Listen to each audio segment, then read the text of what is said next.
Round one. Go! Hey, what's going on? Welcome. It is that time again. Capcom Pro Tour 2020. And this week we are here for the pre-game show. What are you doing? For the pre-game show motivation, you know? Of what is undoubtedly the most stacked event that we have seen so far. 347 players have entered. And I think, like, probably about 300 of them could probably win. This is the issue, right, Logan? Ridiculous. This is the issue, mate. It's just insane. And I think you're going to hear a lot of people say this on this show and beyond and prior to this show, that this could very well be the hardest CPT event in terms of density to ever have taken place. And we've seen some dense ones. We've seen Stunfest, where we had 500 entrants, and there was like maybe 40 or 45 who could have won. You know, we've seen Evo, where there's always a good 100 plus who could win. But you're surrounded in those events by a bunch of matches where you really should win, right? Yeah. I can see certain guys who have qualified consistently for the Capcom Cup losing their first match in this particular CPT. That's how dense it is. It's crazy. It's crazy. And you even look at there's 8 pools for 347 players. So there's at least 40 players in each pool. And how many seeds per pool are we looking at? I mean, there's seeds, and then there's just right. You know, there's people that aren't seeded that are godlike. Yes, it's ridiculous. I mean, exactly. We can go through the thing that the stat that we've been talking about for the whole season so far, with regards to the qualification process of Capcom Cup, is last year, 2019, at the Capcom Cup itself, of the 32 players that took part, 18 of those players were involved in this region. That's just last year. Of the top 5 players in the world at the end of the tour on points, 4 of them were in this tournament. In fact, the 6th player is in this tournament as well, Fujimura. It is incredibly hard. Unbelievable. There's, you can say that this event might be one of the hardest ever, regardless of online or offline, but this is nothing new. Japan Cup, Tokyo Game Show, SBO before it. You'll always watch that event every year, and you'll see all the pros that you recognize, but then all the godlike character specialists, the arcade monsters, which are now online beasts. Monsters, exactly. Yep. The guys that don't get the opportunity to travel. This is going to be the most spectacular event. This top 16 itself should look like a top 16 of a Capcom Cup. Absolutely. I think by the time you get to top 32, you're looking at a bunch of top 8 brackets. And even after the first few rounds in this tournament, you could argue that some of these finals and winners finals of some of these pools are literally grand final worthy of Evo 2019. Let me just pick a pool at random, right? Okay, pool 1 at random. So the seeded players are Fudo, Otani, Sako, Young Otani, Sako, Gamer legend, Gamer B, very well. And you've also got Raiketsu in there. You've also got Dark Horse, Sandbag in there, who's incredible. Sandbag's on fire, by the way. They're saying he's looking the best he's ever looked. Xiaobao Cola. Monster. Incredible player as well. Mate, stay with the same. Don't switch pools yet. They're all in the same pool. This is the same pool. They're all in the same pool. That's the same pool. That's just to get out of the pool. And this is an event that you have to win to qualify out of. Not, it's okay, I came top 8, I still get, dozens of points towards the end of it. You have to, it's win or nothing. It's really like that kind of old school Japanese tournament mentality of you're playing for pride. Kumite. Winner takes all. There's nothing else. They love it though, don't they? They love that SPO style. I'll tell you, that's one thing that's going to work in favor of some of the pros, that they're so used to it. But also the non-pros are so used to it. They're used to going to these harsh arcade single elimination environments. This might actually be quite generous for them being let me just do pool 2 as well. So you've got your seeded players. Bonchan, who was second last year overall. But you've also got Mizuha. You've got RB. Beast. Who is very, very often forgotten. You've got NL again. NL. People have been looking at this event as a Japan CPT. Well, guess what? You've got South Korea in there.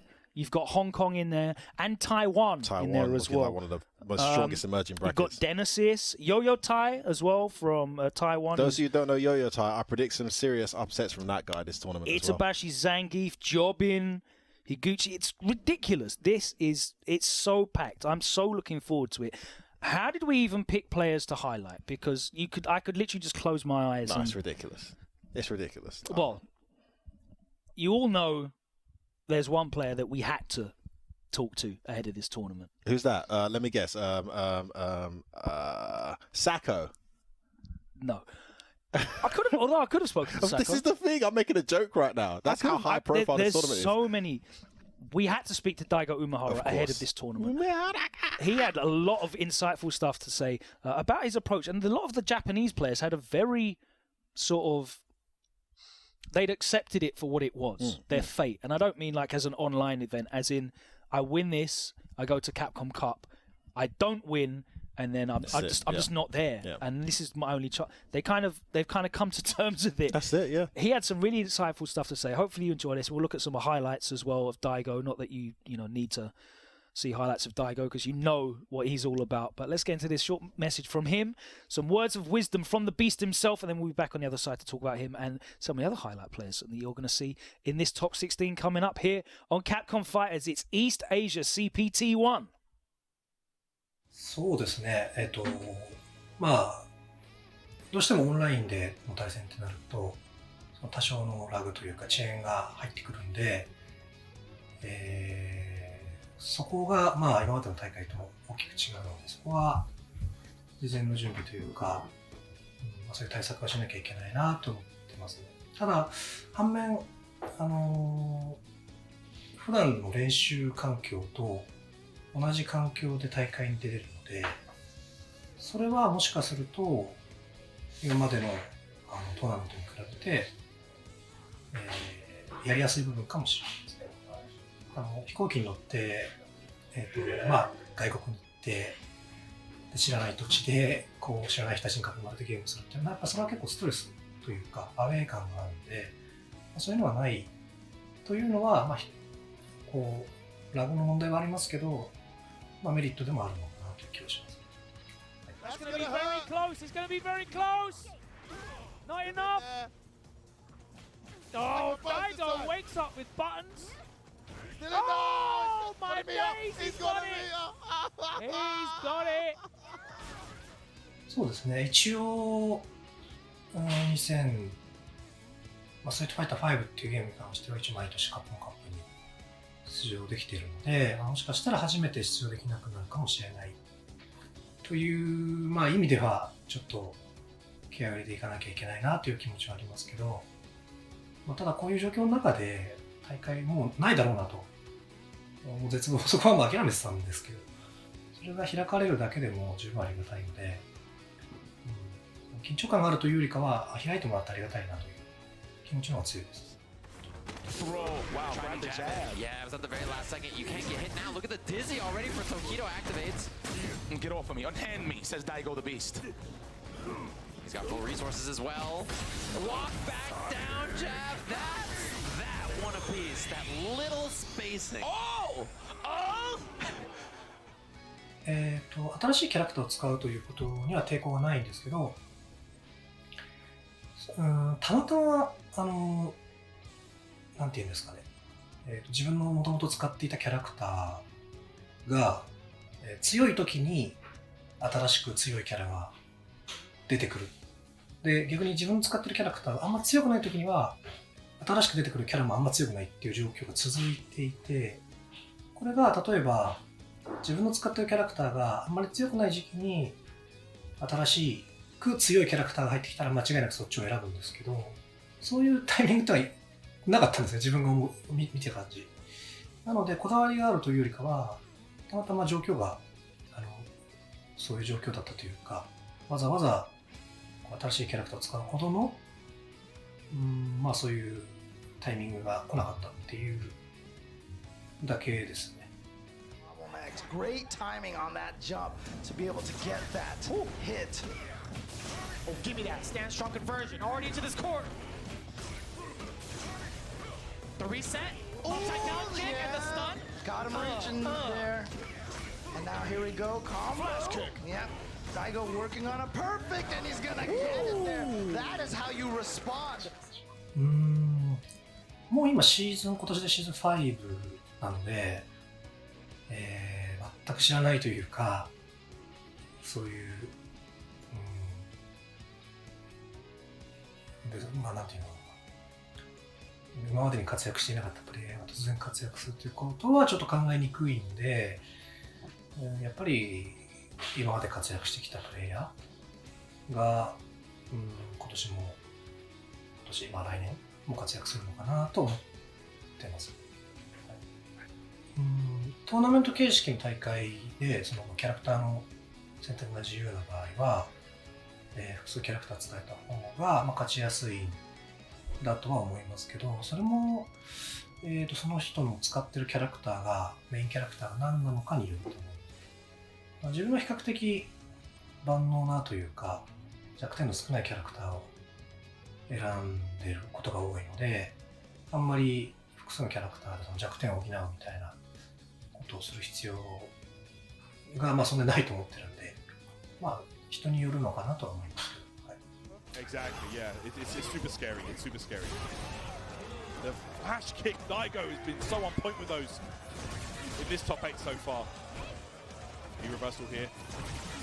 Again, Punk willing to spend it. Doesn't really, not too fussed about getting V-trigger here. That's a lot of damage on that reversal as well. Oh, and Daigo gets the upside down kick. The reason I think Guile is so strong is just Guile's anti-Street Fighter V. I think Poison, Guile, and Manat are probably the 3 biggest anti-Street Fighter V characters. They don't play the game. その彼の言ってること、予想になっちゃいますけど、その言葉のちょっとあれがニュアンスがもしかしたら違うかもしれないですけど、ただその言葉通り受け取ると、一応そういうのが自分としても気に入っていて、使ってますよね。やっぱりそのストリートファイター5の強い部分をお互い出し合った時にあんまり、なんていうか安定できないような気がしてたので、それでそことあんまり付き合わないようなキャラクターを選んでるっていうのはもともとあったので、それはその通りだなというか、そういうふうに思ってやってます。そうですね、明確なこうすれば勝てるっていうか、その勝ちパターンみたいなものというかがあるキャラクターだとちょっと飽きちゃう性格なんですね。で、最後まで気が抜けないみたいな、そういうキャラクターの方が性に合ってるので、いろんなキャラ使ってみるんですけど、結局やっぱガエルが、メインキャラっていうのもありますけど、楽しいなと感じますね。自分の性格だと思いますけど。Going in right now. Oh my days, Daigo's in trouble. He could take this now. One more hit and it'll be over. It'll be over for Daigo. Had to be reversal there. Reversals, but he's still there. Oh, he gets hit. Juggle just out of the way. He hits Daigo's live. He goes for the meaty boot. Staying in. I guess he needs to come back somehow. Plus City right now. Boom moves. That's the reversal. Keeping problem in there. Trying to bring his back. Ton of great health done. Daigo looking to make a massive comeback. He's got the meter, but he doesn't have a V-trigger. V-reversals again. Keeps him there in the corner. Problem X able to take all of this. To activate. Knockdown. Bro, Daigo's making his comeback. Match point problem. But what a play here from Daigo. Not letting it go. Jumps in. Pressure. Plus again. Another jump in. X not ready for jumping. He's blocking all of this. Oh my days. Daigo playing out of his mind. What the Daigo comeback. Armo in the most crazy comeback. Amazing play from Daigo. He's still got one more Sako crusher to go. Oh my god. He's still alive. Problem X with one bar left. What's going to Uses happen it to here? get in. Stays in front. Daigo with a jump back in the corner. No overhead, so he can just take it. Oh god, rear wrestle, no. That middle kick C.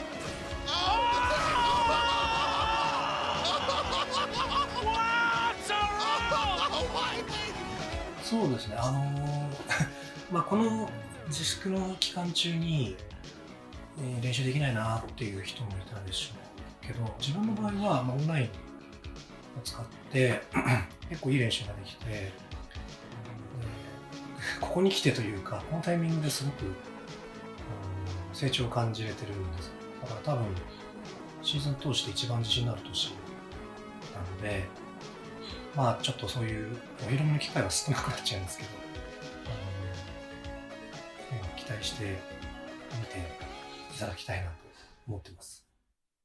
There you have it, the one and only Umehara telling us all about his tactics and his approach to the game, his strategy, his mentality, and his approach to this specific tournament, which is, like you said before we went into that interview, he's very much accepting it for what it is. But I'm fascinated by the way he looks at the overall situation this year and beyond, and his character choices and how he came to that, how he sticks with it. Super fascinating guy. It's really cool to see some of the players talking about the advantages of it being an online tournament. We're very well aware of the limitations of it being an online tournament, but focusing on the advantages of, you know, I don't have to fly 10 hours to America to play in this tournament. I don't have to, you know, get up and play for 6 hours on the convention hall floor to qualify just for day 2. And this talks back to the point that you managed to get out a Gamer B just on Fighting Words a few days ago, right? Because Daigo's not, you know, he's no spring chicken at this stage, right? It's interesting because Daigo's been doing that for a long time, a decade at least. I remember him being, you know, if you've been in the FGC for at least 10 years, you will have seen Daigo asleep on the floor somewhere. Yeah.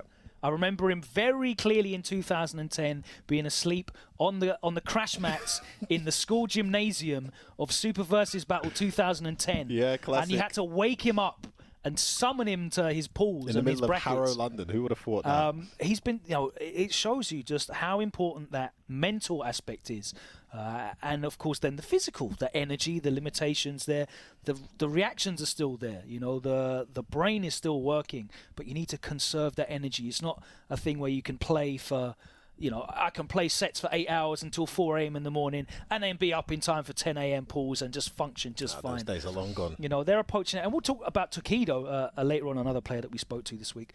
But it's very interesting, that new approach. We look at Daigo's pool. He's not the first seed in his pool, by the way.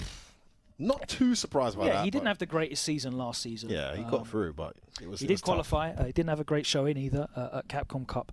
But the number one seed in the pool's Hot Dog, who had a fantastic end of the year. Yeah, incredible. One of the most. He's in the same pool as Haitani as well. He'd have to play Haitani on his way through in the pools. Who else is down there on his side? Let's have a look. Shota. Shota or Shuto? Shota. Who's on the other side as well? Daimon, who's a warlord. Shout out to Little Evil, who must be staying in Korea at the moment. Too sick. He's in the tournament in the bracket as well. He gets Hot Dog's second game. Is he still rocking that Kage, or is it Ed? Who's rocking these days? I'm not sure. I know he likes the unique characters. I think it would be one or the other, or maybe Akuma if he actually wants to win. Let's see if he can cause an upset. Go on, Little Evil. Let's see. So, Daigo's the first. It would not be right if we didn't speak to Tokido, but I actually want to talk about, before we get into Tokido, there was a set going around. Yeah, we spoke about it a few days ago, that happened on CFN. You know, Daigo's been streaming all the time and training real hard, trying new stuff, trying out that hitbox, going back to stick as well, looking at new characters, having fun with Kage. But he had a set with Tokido literally a few days ago. Just a few days ago. He won. It was 2 sets, right? Two first to fives. He won 5-0, 5-0. Was it a salty run back, or was it always going to be like? I'm not sure. I don't know what the setup. It's literally just been grabbed off CFN, and it definitely happened. What a turnaround from their set at Topanga League it was, wasn't it? What was the score in that set? That was a battering, right? 7-0 to Tokido, right? These guys just go back and forth. I mean, as hard as it is to pick a winner in the overall tournament because of the overall level, when you've got variance in results like that, how on earth? There's no way. And look, forget for a second that these are the best players in the world in their pool. You know, you got Punk, who's not there, but if you bring him in and you bring Problem X and the other guys from different regions, you got the best players in the world, right, in one pool. I cannot see any of those players losing 5-0 twice to anyone. Before I've seen it. But it just goes to show you how strong some of these guys can be. I mean, how can Tokido lose 5-0 to anyone? It happened twice versus Daigo. It's just... Well, Daigo did say in his interview, the online training that I've been able to do, I feel my strongest. Yeah, he feels strong. And I don't want to take nothing away from Daigo, by the way, because he does look incredible. I follow his stream, and a super fun guy to watch. I'm sure all you guys do too. He's always figuring out new stuff with Garland on those streams. He's so inventive and always thinking outside the box. I do feel like Guile is like the next tier down from like Urian online. I feel like Guile is even stronger than online. I'm going to say it. I truly feel that way. I feel like the fact that it's so hard to react to some of the stuff he does because he's got that boom game, the fact that he can mitigate the SF5 game anyway, then he's in an online setting and suddenly he's rushing you down. And I actually think, to a dash. I actually think Gull's really good online. Yeah. And we got to talk about these things because some characters do become more effective in the environment. Exactly. Well, let's move on because we've only got an hour for this show and we have to talk about everybody. Oh, mate, let's get into Tokido. 3 hours. We had a great interview with Tokido as well, who has been trying out a few other characters. He has, yeah. But he's gone back to his most fun. Well, mate, why do you want to be a zebra when you can be a lion? You'll see what he has to say anyway. Let's get into this interview and some highlights from Tokido. オフとオンの違いってことというよりもむしろ今までは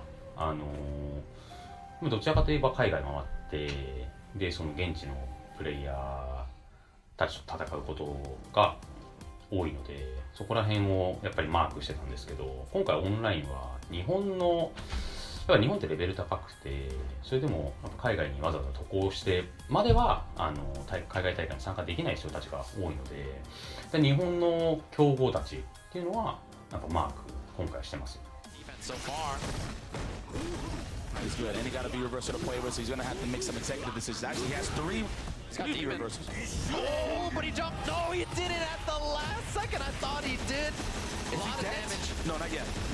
それはやっぱありますね。今回2回しか予選で、しかも優勝しないといけないっていう条件なんで、やっぱ例年に比べるとだいぶ厳しい条件だと思うんですよ。プレッシャーはやっぱりかかりますよね。そんな中ちゃんと自分のプレーができるかどうかっていうのは自分でも楽しみですよね。Life becoming a factor, stun becoming a factor, the overhead block will hit, excuse me, there's a back throw coming from Tokido, gets the medium kick. This is dangerous. This is dangerous, and he's almost home on the stun meter. The throw, one more hit. He's gonna whip a 5 on this! Oh my goodness. And that puts Tokido at championship point. 僕の場合はそのゴーキっていうキャラクターをずっと使ってきてそのキャラがもうずっと強くてでまだまだできることがあるしやっぱ飽きないので、新しいキャラ出てきてちょっと触ることはあるんですけどやっぱ自分の今まで使ってきたゴーキが面白くて戻ってきちゃいますね。今回やっぱユリアンとかがすごい強いなと思って使ってまあ勝てたんですけどやっぱその面白さっていう意味で今までやっぱゴーキを超えるキャラが出てきてないので僕は戻っちゃいますね。ただこの試合を取れば何かが変わる可能性は十分ある。綺麗に刺さって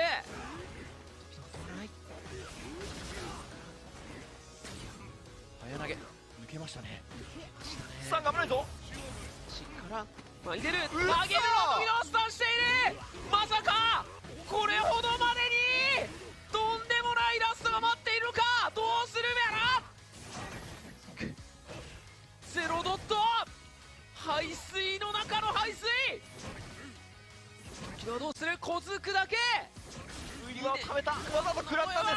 トリガーでこの2年の鬱憤を梅原にぶつけるか。投げ抜ける苦しい。最後は投げて完全勝利。やっぱり日本のプレイヤーは本当に強い人多いんですよ。今までやっぱり大会に出れてない。出れてもやっぱ TGS とかそういう一発勝負っていうか1回きり年に1回の大会でっていう人たちがやっぱ今回出てくると思うので、いや大勢だからいますよね。あとやっぱアジア僕らは多分韓国とか台湾とかあと香港のプレイヤーそこら辺はやっぱりね結構そこら辺の国に行って試合もしてたりするので強いプレイヤーたくさんいるの分かってるんでまあ激戦ですよね。東アジアトーナメントはレベル高くてちょっともう誰が勝つかはちょっと分かんないですよね正直なところ。Just in case he was going to try to do an EXDP. Nice. Like I said, what do you change when you know Tokido has a read, a solid, a confirmed punish versus one of your most valued situations to make something happen? Yeah, he hasn't been doing it as much in this set, but he did a lot in that winners finals. Something important, jump back jab again. He's really kind of shutting off all these options. Oyoki needs a lot. In the front again, Tokido challenges. Gets immediate. That's gonna do it. Tokido, your Canada Cup 2019 Street Fighter V champion. だからやっぱり元がすごい強かったんですよね。これ僕ストリートファイター4の頃から思うんですけど、なんだろう、プレイヤー次第でどうにでもなるんだなっていう。5機ぐらいいろんな武器を持ってて、動きも速くて何でも持ってるキャラだったら、ちょっとの修正だとなんかそんなに弱体、全体のその勝率に響くような弱体化にっていうのはあんまりなんないんだなっていうふうに感じましたね。元からいろんなことができるキャラクターを僕は使ってて、なんかラッキーだなと思いますね。後期だけの意見になっちゃいましたけど、チュンリーとかユリアンはだいぶ強くなったなと思いますけど、チュンリーみたいに難しいキャラはやっぱ一からマスターするっていうのは後期捨てなきゃ多分いけないぐらい、時間も使うし頭も使わなきゃいけないキャラクターなので、やっぱりちょっと使えなかったですね。ユリアンはある程度その簡単に勝てるキャラなんですけど、それともやっぱり先駆者がいるキャラクターなんで、その人たち今までの積み重ねとかを考えると、多分その半年やそこらでそれを追い抜いたりとかするっていうのはやっぱ難しいなと思ったんで、やっぱ今までのその経験のある後期をちゃんとプレイした方がいいなっていうふうに今は考えてます。でね、なるほど。強いですね。相打ち。相打ち。いやでもよく大右だ。投げを押してしまった。中足関役レザルフィニッシュ。というわけで、勝者トキード。そうですね。今年はやっぱり大会の数がないんで、なんだろう、皆さんにいいところをあんまり見せれてない、見せる機会がそもそもないと思うんですけど、僕なりになんだ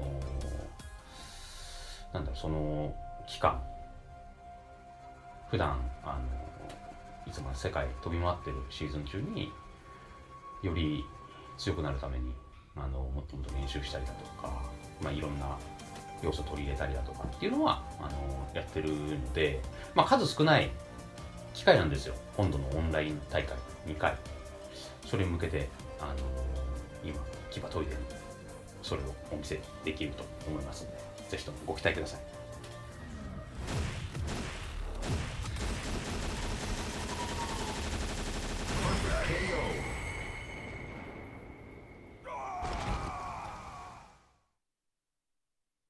Great insight there from Tokido, who's coming off the back of a big win at Topanga as well, literally a few days ago also. So much is happening. It's really incredible. There's so much going on in Street Fighter at the moment, which is amazing because there's nothing going on.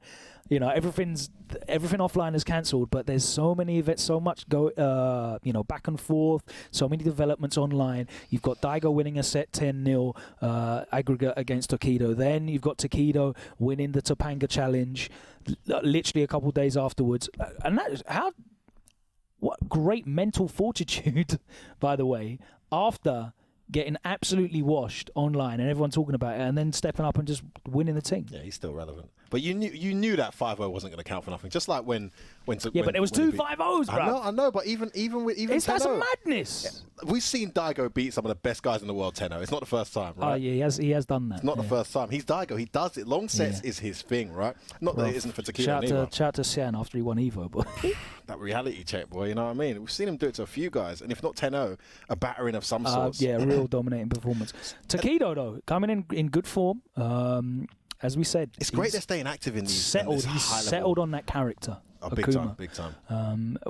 To be honest with you, we were all watching Tokido even after Red Bull Kumite, right? We're seeing, he's talking about, Akuma's been nerfed, I have to think now of this character, I don't like it. I didn't believe it for a second. I'm going to be trying out, I think Chun-Li's the strongest. He tried out Urien as well. I called this from day, when I heard all this nonsense, I already said he's going straight back to Akuma as soon as the tour starts. And then we see the first Topanga Cup happen. Lo and behold, Tokido beats everybody apart from Margo in a super tight set. He walks away with that, only using Akuma. Battered everyone. And he's been, using Akuma ever since and just looking super, super strong. I think most of the Akuma players will agree as well that, he's a very hard character to nerf.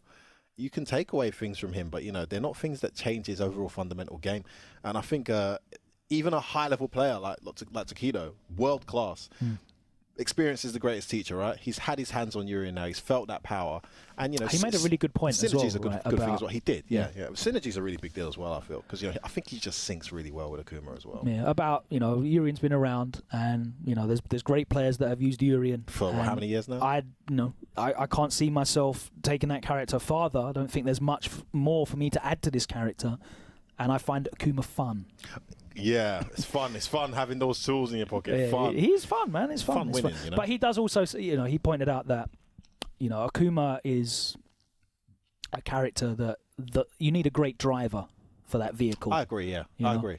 I don't think Akuma... I think Akuma is more of a carry character in Street Fighter 4 than he is in Street Fighter 5. You don't really see fraudulent Akumas, getting results. You do get... I'm not going to say the names.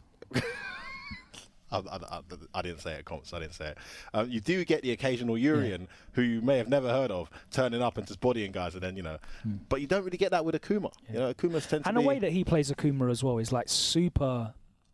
It's clean always. Has to be. I still don't see him like abusing dash or like his really good cross counter normals online, where it's way more effective, right? This character's walk speed's godlike, so you can play that game of footsies, and Tokido is godlike at using Akuma's walk speed and playing footsies. It's really hard to beat Tokido. I'm so fascinated by his patience, because I'll see him get out footsied, out neutral in rounds, to the point where it's like almost the perfect. But that's where maybe that V-trigger is a little bit of a carry. It is. No, the V-trigger is always going to be a carry. I agree. But even the way he sets it up, if you're playing against any other Akuma, almost any other Akuma, and you have that kind of life lead, and you've got the life lead honestly, so like the nooch isn't working for him. A lot of those Akumas are going to try something crazy. They're going to dash in forward fierce. They're going to start spamming cross counter, looking for. This guy just does walk forward, crouch medium. He'll lose the round gladly. Stick into that strategy. Why? Because it's a more stable strategy for the long term, and it's going to get him bigger results overall. It's a great mentality to have. I wish I had it myself. I'm just the patience. I don't have it, mate. It's just you're not on a retainer to play Street Fighter every month. True, so true. That helps. But you have to just nip in and do your little skanky V-trigger setups and then chip off again. Need some results, and that's it. Happy days. But man, Tokido, amazing. Well, they could potentially meet each other in top 8 winners semi-finals, but there's a long way to go for both of them to get that far. Of course, until you get to top 8, it's 2 out of 3. We haven't even really discussed that. You see what a big difference 2 out of 3 can make in the online environment. There's so much variance. There's so many great Japanese players as well. We weren't expecting Bonchan to compete this season, but he's in there. He's in the bracket. Who else have we got? He's got another bogey player in there, hasn't he? Just like Reiketsu in the other bracket, Bonchan's got. Oh yeah, Bonchan might have to play Eita in his first game, which is very scary. Eita, such a strong player. Is Eita switched to Seth yet? I've got no idea. Because in my head, Eita should play Seth. There's so many players that are active at the moment. It's impossible for me to stay across all of them. And I watch a lot of stuff. You know me. I'm not doing much in the music world at the moment. I'm literally just consuming Street Fighter content, and there's so much going on. We've got Sako, as you said, Fudo's in there. Youngsters like Otani and Kawano. Kawano's a player that's pulled out by everybody. Talking about Kawano. You've got Machabo in there. Mago looking strong. Storm Kubo having a world of a time. Takeuchi, Kazunoko's in there. Momochi, who's got an incredible approach to the game. Dogura, MOV. I'm so excited to see MOV's Chun-Li this season. Are you just going through the list of players who've entered? No, this is the seeds in the pools. Fujimura there as well. Gachikun, who got to grand finals. Ryusei is going to be a massive threat. We've got Nemo, Moke, Johnny. White Sea Mochi's not even seeded, and you know what a threat he's going to be. We're going to be back on the other side of this short break, though, because there's more players for us to look at, and we're going to be picking one of the young threats who's on an incredible momentum at the moment. And also, we're going to be reminding you, this is not the Japanese CPT. This is Asia East, and there's more countries involved than Japan. We'll be back after this short message. Don't go anywhere. It's the pre-game show. Top 16 commences at the top of the hour. See you then. The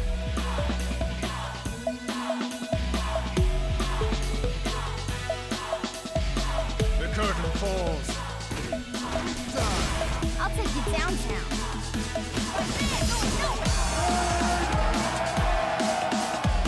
Let's have some fun.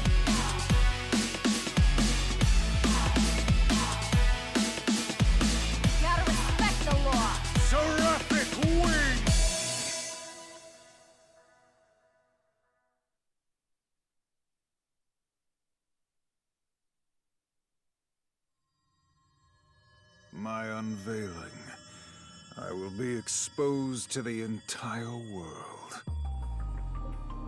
When the time of the prophecy comes, when all is revealed, then the people of the world will rejoice, already knowing who I am.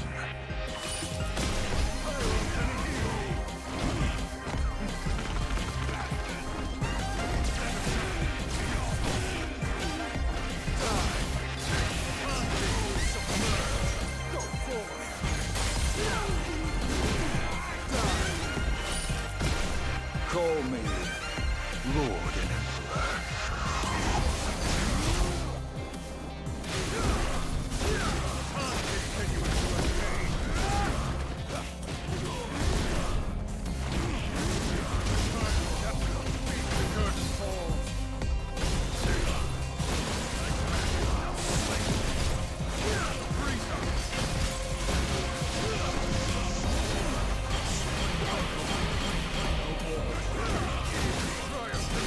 God's will. Time to return to harmony. Seraphic wing! My perfection does not require any training.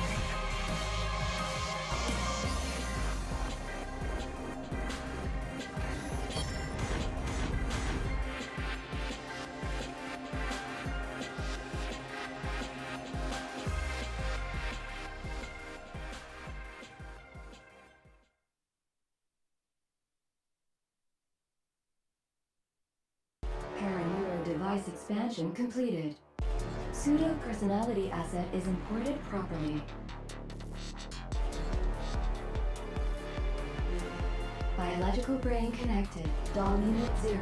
Startup sequence to begin. Well now, little piece of junk. Time to wake up. Doll unit 0. Activate. Well, Jordan, who is a piece of junk?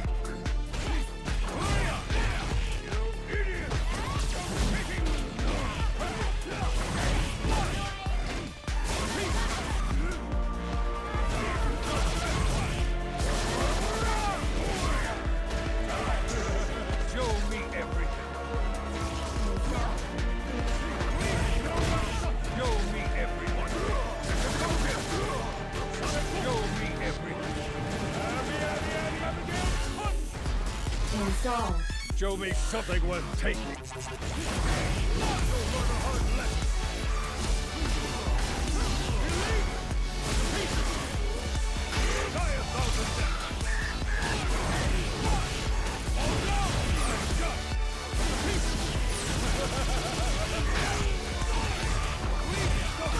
Your data is now useless. Witness the power of the content engine. This is the power of the king! Your data will reside in me for eternity.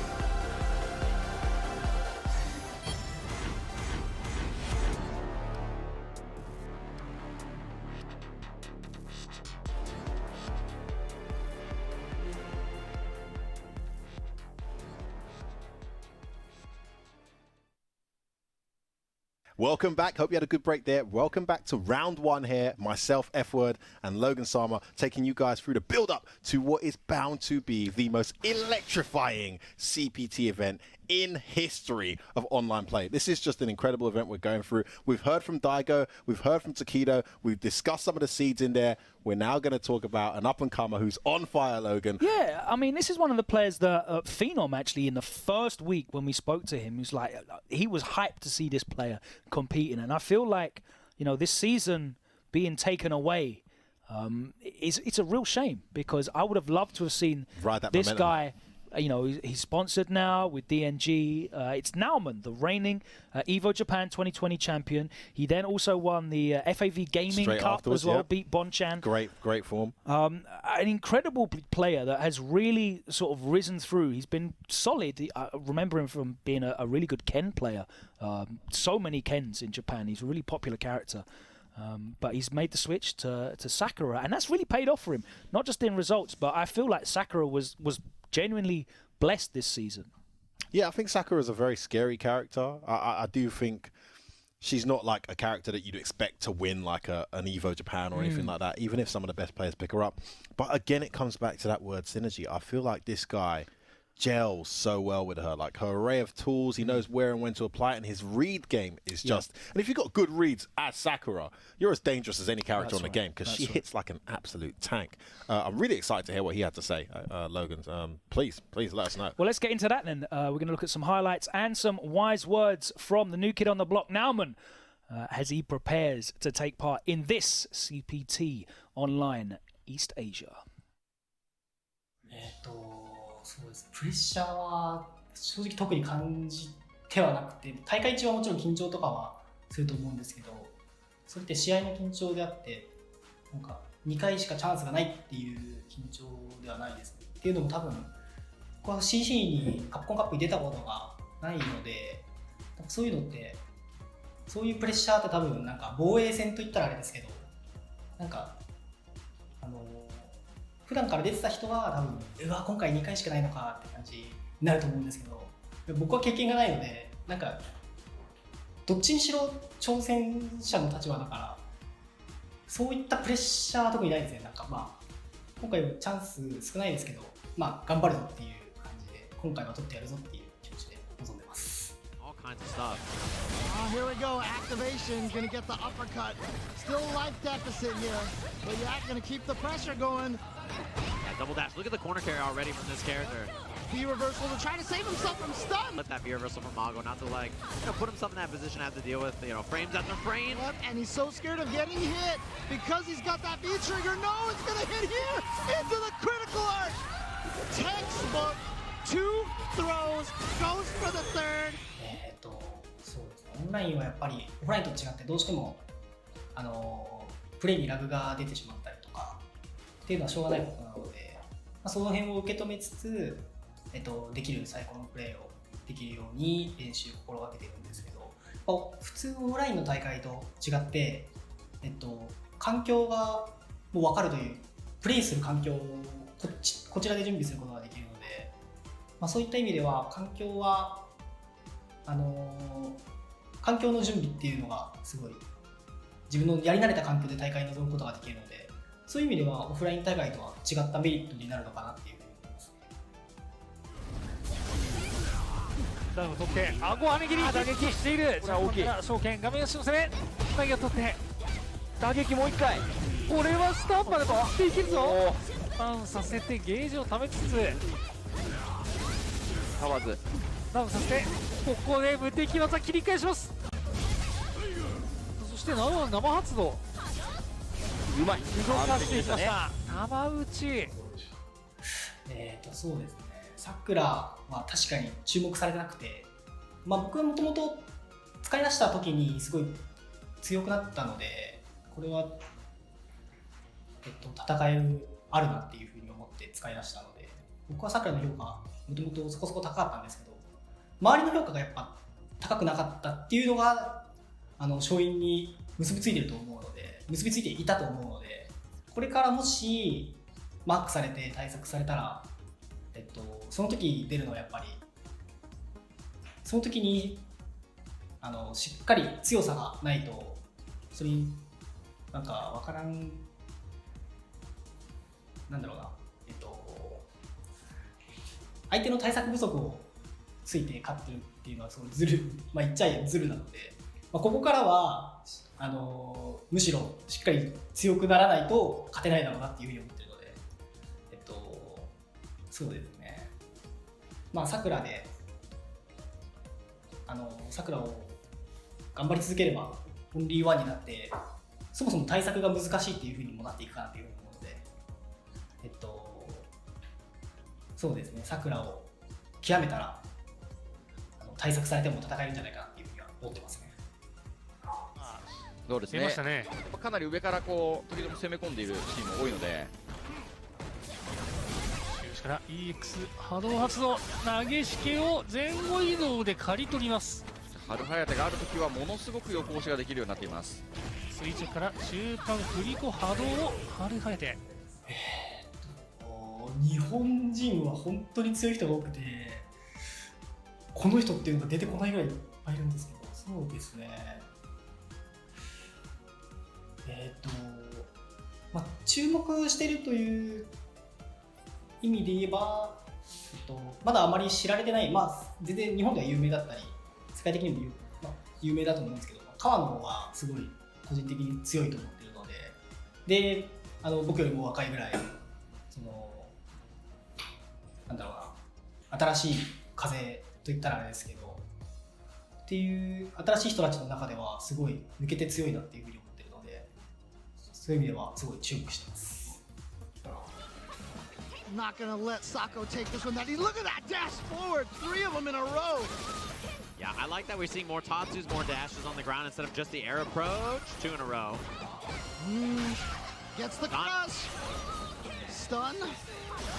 Mix up here, left, right, stays in the front. Tatsu, uppercut. Very nicely done. 桜のそうですね、魅力は、もう可愛いところですよね。そこがやっぱモチベにすごい僕は直結するタイプなので、そこはもう外せないところで、性能で言うと爆発力がすごいある、火力が高いキャラクターなので、相手からしたらさくらの火力の高さにどう付き合わなきゃいけないのかっていうのが出てくると思うので、そうですね、立ち回り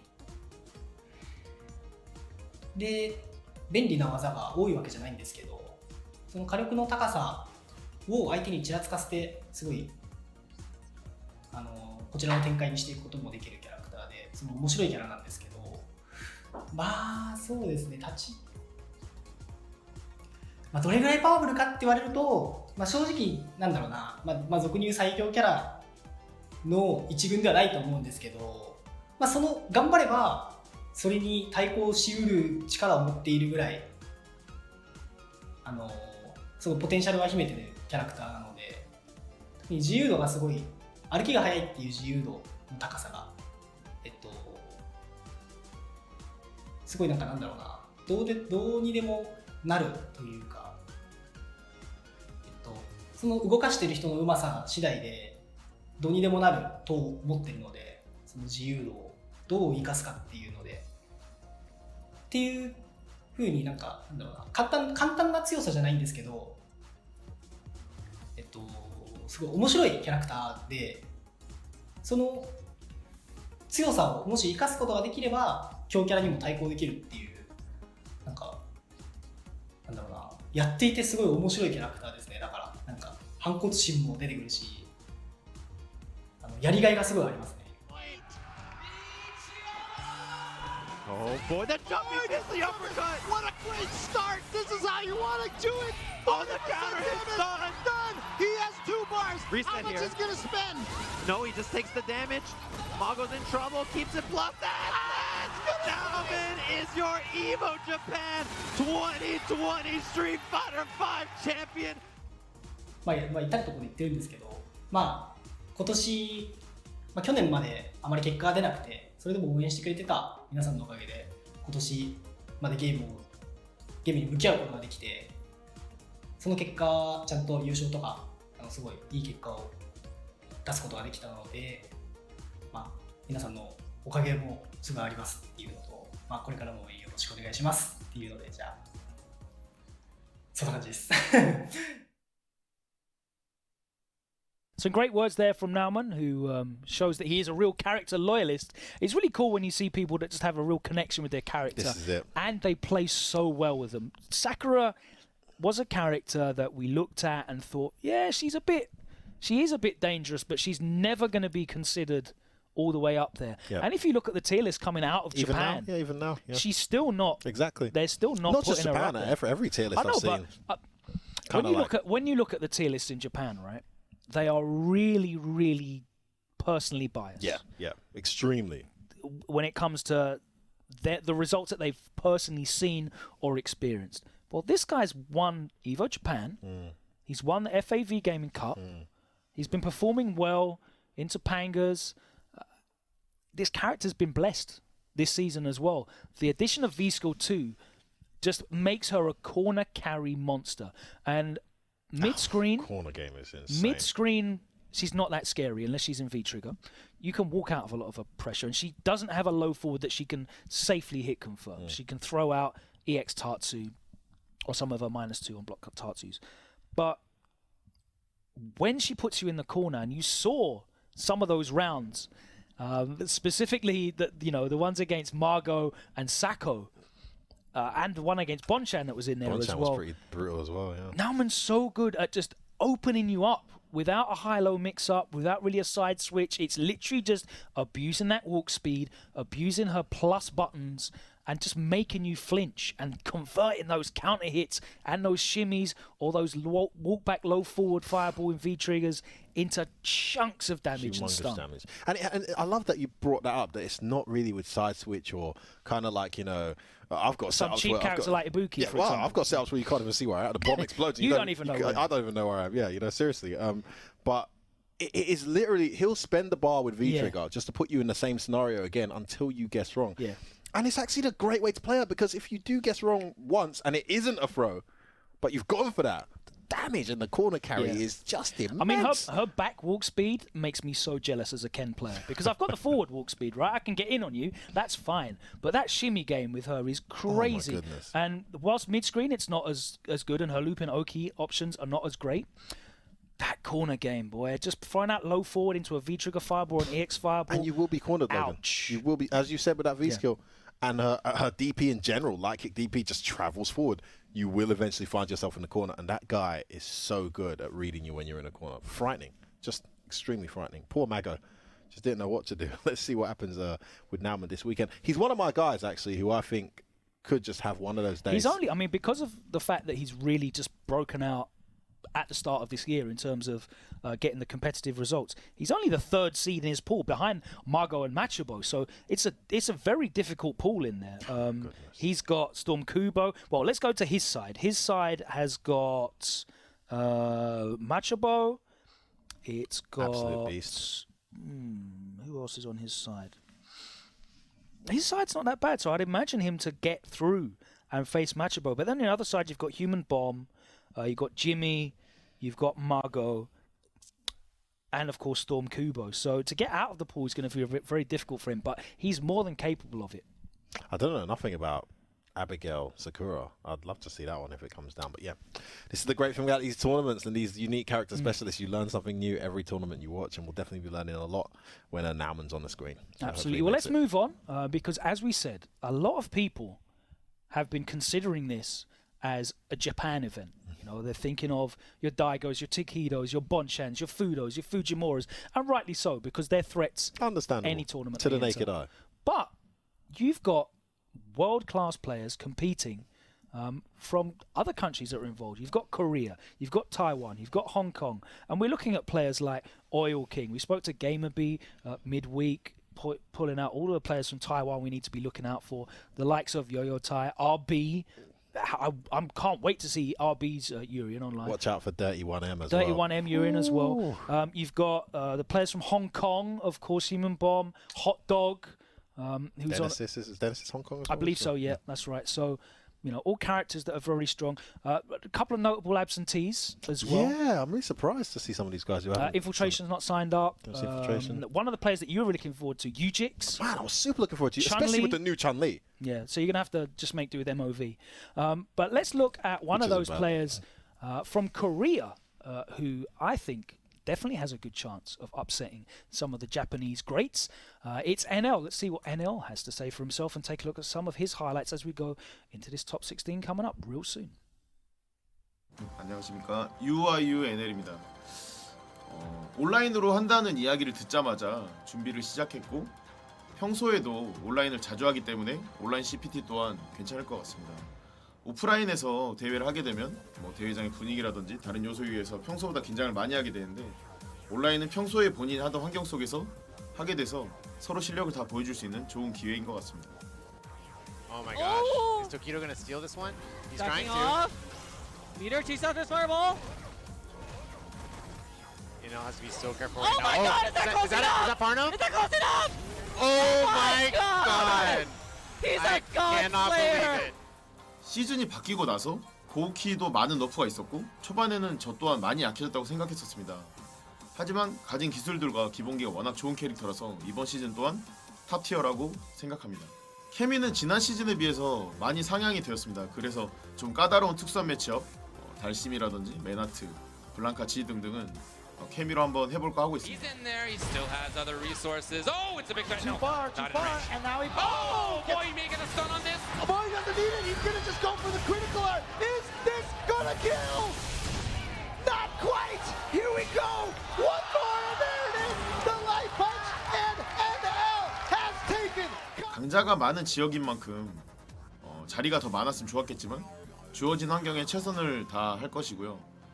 사실 이번 대회는 CPT 프리미어 이벤트보다도 어려울 것이라고 예상하고 있기 때문에 열심히 준비 중입니다. 오프라인 토너먼트보다도 적은 기회이기 때문에 긴장은 되지만 노력하도록 하겠습니다. Oh wow, we are just whiffing Nauman. The normality of it all. Oh, okay, yeah, ran into the normal counter hit. It's a red fireball. -2. -2 again. Over the fireball, under the bridge, getting the uppercut. That's what it is. -5 scenario, punish. Stop. Oh! I don't think he meant to do that. Not at all. NL looked to the skies. 좋은 네트워크를 가진 한국이라고 해도 홍콩, 대만, 일본 등과 모두 네트워크가 좋지 않습니다. 하지만 미국, 유럽보다는 좀 나을 거라고 생각을 하고 최대한 노력해 보도록 하겠습니다. Because it's like Punk was just waiting for a V reversal attempt there, but because the attacker will stop at some point. But if it ain't broke, don't fix it. I encourage you, do more throws. Try to do it there. What an interruption from Punk. Another V reversal. He's got one little piece of V meter left. Oh my God. He's going to it out with a demon. He is. I was literally about to say, is he going to try and do it? Oh, that was so clever. You saw him before. He went for the walk stop, walk throw. That time it was walk stop, dash demon. 온라인을 콘솔에서 PC로 바꾸다 보니 오프라인에서 하던 플레이를 거의 유사하게 할 수 있어서 딱히 크게 플레이를 바꾸지 않아도 좋은 게임을 할 수 있었습니다. 네트워크 문제가 없다면 경기 내용 자체는 좀 더 좋을지도 모르겠네요. 코로나로 많은 분들이 힘들어하는 가운데 이렇게라도 CPT를 할 수 있어서 다행이라고 생각합니다. 감사합니다. NL, they're one of the top players to come out of Korea in recent memory. It really exploded on the scene when we had that wave of camis. And for me, he was doing things with Ryu. That golden Ryu first, to be fair to him. But yeah, the cami. That golden cami, for me, that was the gold standard cami. Like he had the best cami for me in season 3. Then season 4, he made a switch to Akuma, which I was really upset about. I was like, well. why? She's not been nerfed that hard, man. You're like the only legit cami out there. What are you doing? Boy, oh boy, was he right to make that switch. Yeah, he had a decent enough season. Qualified for Capcom Cup again. It didn't do great. I think he went 0-2. But the thing is, he won some notable matches on the way there as well. Some really high-profile matches that. But I remember watching him in grand finals. You saw that in the highlights there against Bonchan. But he beat Punk on his way there. Punk's so good at the Akuma match. Got a good result against Haitani as well.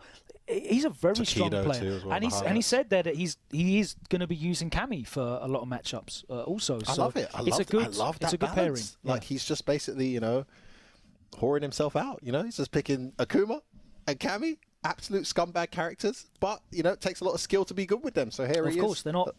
They're again. You need a good driver for that vehicle. That's it's not going to just walk you through and lead you by the hand into a top 8. It's a very, very difficult bracket. He sounded very confident as well in that interview, I must say, Logan. Yeah, again, another player that has clearly just, I take it for what it is. I know I only have 2 chances to qualify for Capcom Cup. It's not a normal season, and I have to just make the best with what I've got. He knows that he's got decent enough connections. He's in Pool 2. He's in the same pool as Bonchan and Itazan. So, yeah, it's going to be a tough one for him. Mizuha in there as well. RB, Yo-Yo Tai. Oh my goodness. Iguchi, Jobin. Bruv, this is a hard one. Genesis. He might have to play Genesis' first match. Wow. And then his path would lead him to Yo-Yo Tai and then potentially Itazan Higuchi or Jobin. You've got to say Itazan's the favourite there. Itazan's a tricky one for him and his characters as well. I don't think, Kami or Akuma necessarily have a good time in that matchup. Oh, absolutely not. So that's a tricky one for him. And then on the other side, Bonchan to get into top 16. So you see the difficulty of this tournament. It's crazy. It's crazy. Well, it's about that time. We've got to do our predictions. You want to do predictions for this one? Yeah, get your Magic 8 ball out. Come on, mate. Come on. Oh, do you know what? There is one thing I want to do. I'll actually close my eyes. There is one thing I want to do before predictions. because I believe it was your birthday on Friday, was it not? Yes, it was, yeah. Happy 45th birthday.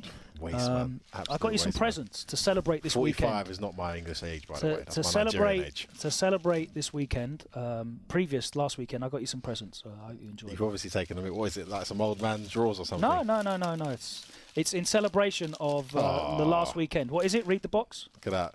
Double Belgian chocolate chunk cookies. Yeah, very nice. Wow. And then what else have you got in there? What's this, mate? Belgian cocoa dusted chocolate truffles. That's right. I threw all my England shirts away, so I thought you would enjoy some of the fine produce of Belgium after their victory. Shout out Takamura. I'll be changing my flag to the Belgian flag after. No, I won't. But no, it's really kind of you, Logan. Thanks, mate. You know, my gut doesn't need it, but I'm not going to complain. That's right. Well, your missus and your kids will enjoy it. They really will. Is this alcohol-free as well, mate? You know, it's all about the halal things. All right, cool. My man. Love it. They're not champagne truffles. I wouldn't spend that much on you, don't worry. What a lovely fella. And now you're going to embarrass me by making me predict on this ridiculously intense tournament. The impossible task. Actually, I'm feeling quite confident in my pick. Okay. There's actually a guy in the tournament called Takamura who I think is going to surprise everyone and win. There is a Japanese player called Takamura. I don't know who he is. Hey, shout out Defeat Lee. You can probably tell us who that guy is. No, but on a more serious note, he's also a fan of what's that from? Hajime. Hajime. Look, he knows he's animated. Do you know why I knew that? He's a proper weep. Do you know why I knew that? Let's hear the explanation. Go on. Because at Brussels Challenge, the first one that we went to. Can you keep a straight face when you tell the story? Yes, of course. Okay. It's a true story. Right, go on. I don't even need to look up either way. It's total recall. Hit me. Hit the camera. Let the people analyse you. No, this camera? The solo, yeah. This one here, for me. Analyse his eyes, guys. Let's see if he's telling the truth. So we went to Brussels Challenge, and we were sitting in the front row because I think Damascus and Tyrant were doing commentary. And they were cheering on Takamura, and this is the first someone actually said they started doing chants from. I didn't know what the chants were at all, and they told me that they're from the anime, and Takamura's name is after that. What's the anime called? Hajime no Ippo. Oh, you know, that's such good pronunciation. Yeah, because it's where the Dudley Rolling Thunder comes from. Yeah, you didn't know that, did you? Yeah. No, because I looked it up on the YouTube. Of course you did. You looked it up. Bro, I didn't know where Rolling Thunder was. It's Dempsey Roll. I didn't know what it was. You guys judge. Is Logan a weeb? Has he always loved anime? I only know anything about anime because I see it on Twitter. Honestly, that's all. It's true. Sure. Anyway, pick some winners out of these pools. So actually, I'm feeling quite confident. I think for the first time, Logan, this nonsense about only being able to have one pick needs to go out the window. No, this is ridiculous. Go on, then. I'll let you have two. It's your birthday. You can have two. Right? So I close my eyes and I flick my finger around.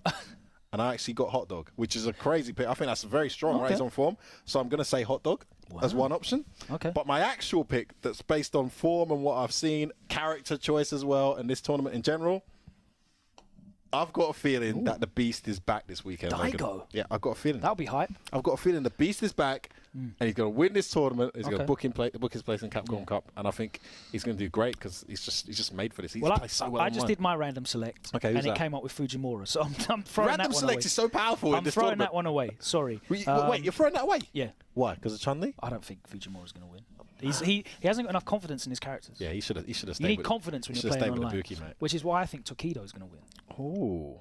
Yeah. Good pick. On fire as well. I like that pick. But we won't find out until tomorrow anyway. So we're saying we'll come back anyway. We'll come back tomorrow. But we're basically saying since Phenom, this is going to be the first time that we see a proper, non-surprise name winning a tournament. Is what I think this will be the first time we've had someone who's already qualified for Capcom Cup before win one of these events. And there's about 25 names that would so that's not like a out of their prediction. But yes, let's go. I hope you enjoyed the top 16. You can find the brackets on Smash GG. You can see how the progress is. We haven't been following it, but you can and see that we've been completely wrong and all of our picks are all over the place. But we're going to be back tomorrow as well, previewing the top 8 on round 2. But for now, that's it for us. Hope you enjoy the action. We certainly are going to. Oh, it's going to be good. Woo! Don't go anywhere. See you after this.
And welcome to another edition of the Capcom Pro Tour Online. I am Ringe. I am joined by James Chen for a star-studded top 16, my friend.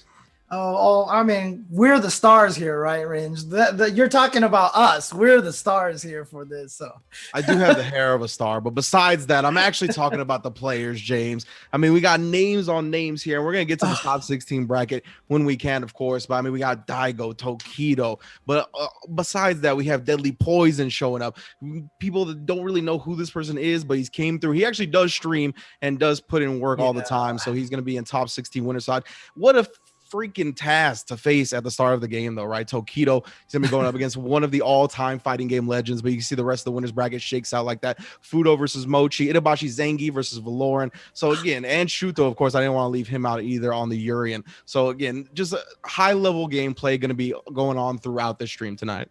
You know, you look at this bracket here, and you look at the players that are over there, you can see on the loser side, we've got Moke and Ryusei are going to go up against each other. Two of the three Korean players, Kosako and Yoshikibi are both from Japan. Lesser known players, I think.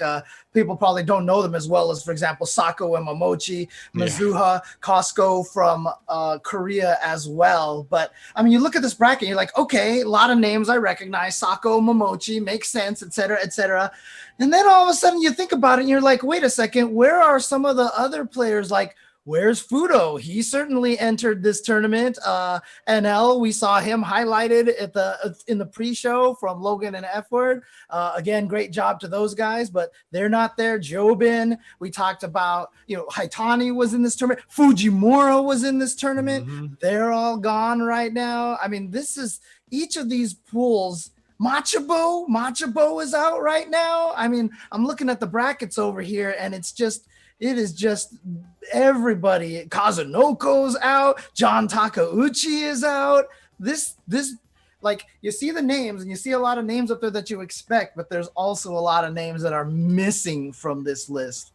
Yeah, and it just goes to really show the testament of level of skill in this East Asia region, right? We got a couple of Korean players in there as well. So it's not a full Japan show, but we know Japan has been legendary at fighting games for a long time, and they're showing the world what they can do as per usual. And we're going to see some of our familiar faces, but we're going to see some new ones as well, James, just as you mentioned. So I can't wait to get it started. Oh, yeah. And we're getting started with kind of a taste of both worlds, right? We got Tokido, legendary fighting game player, going up against Deadly Poison, someone we're a bit unfamiliar with. So it should be interesting.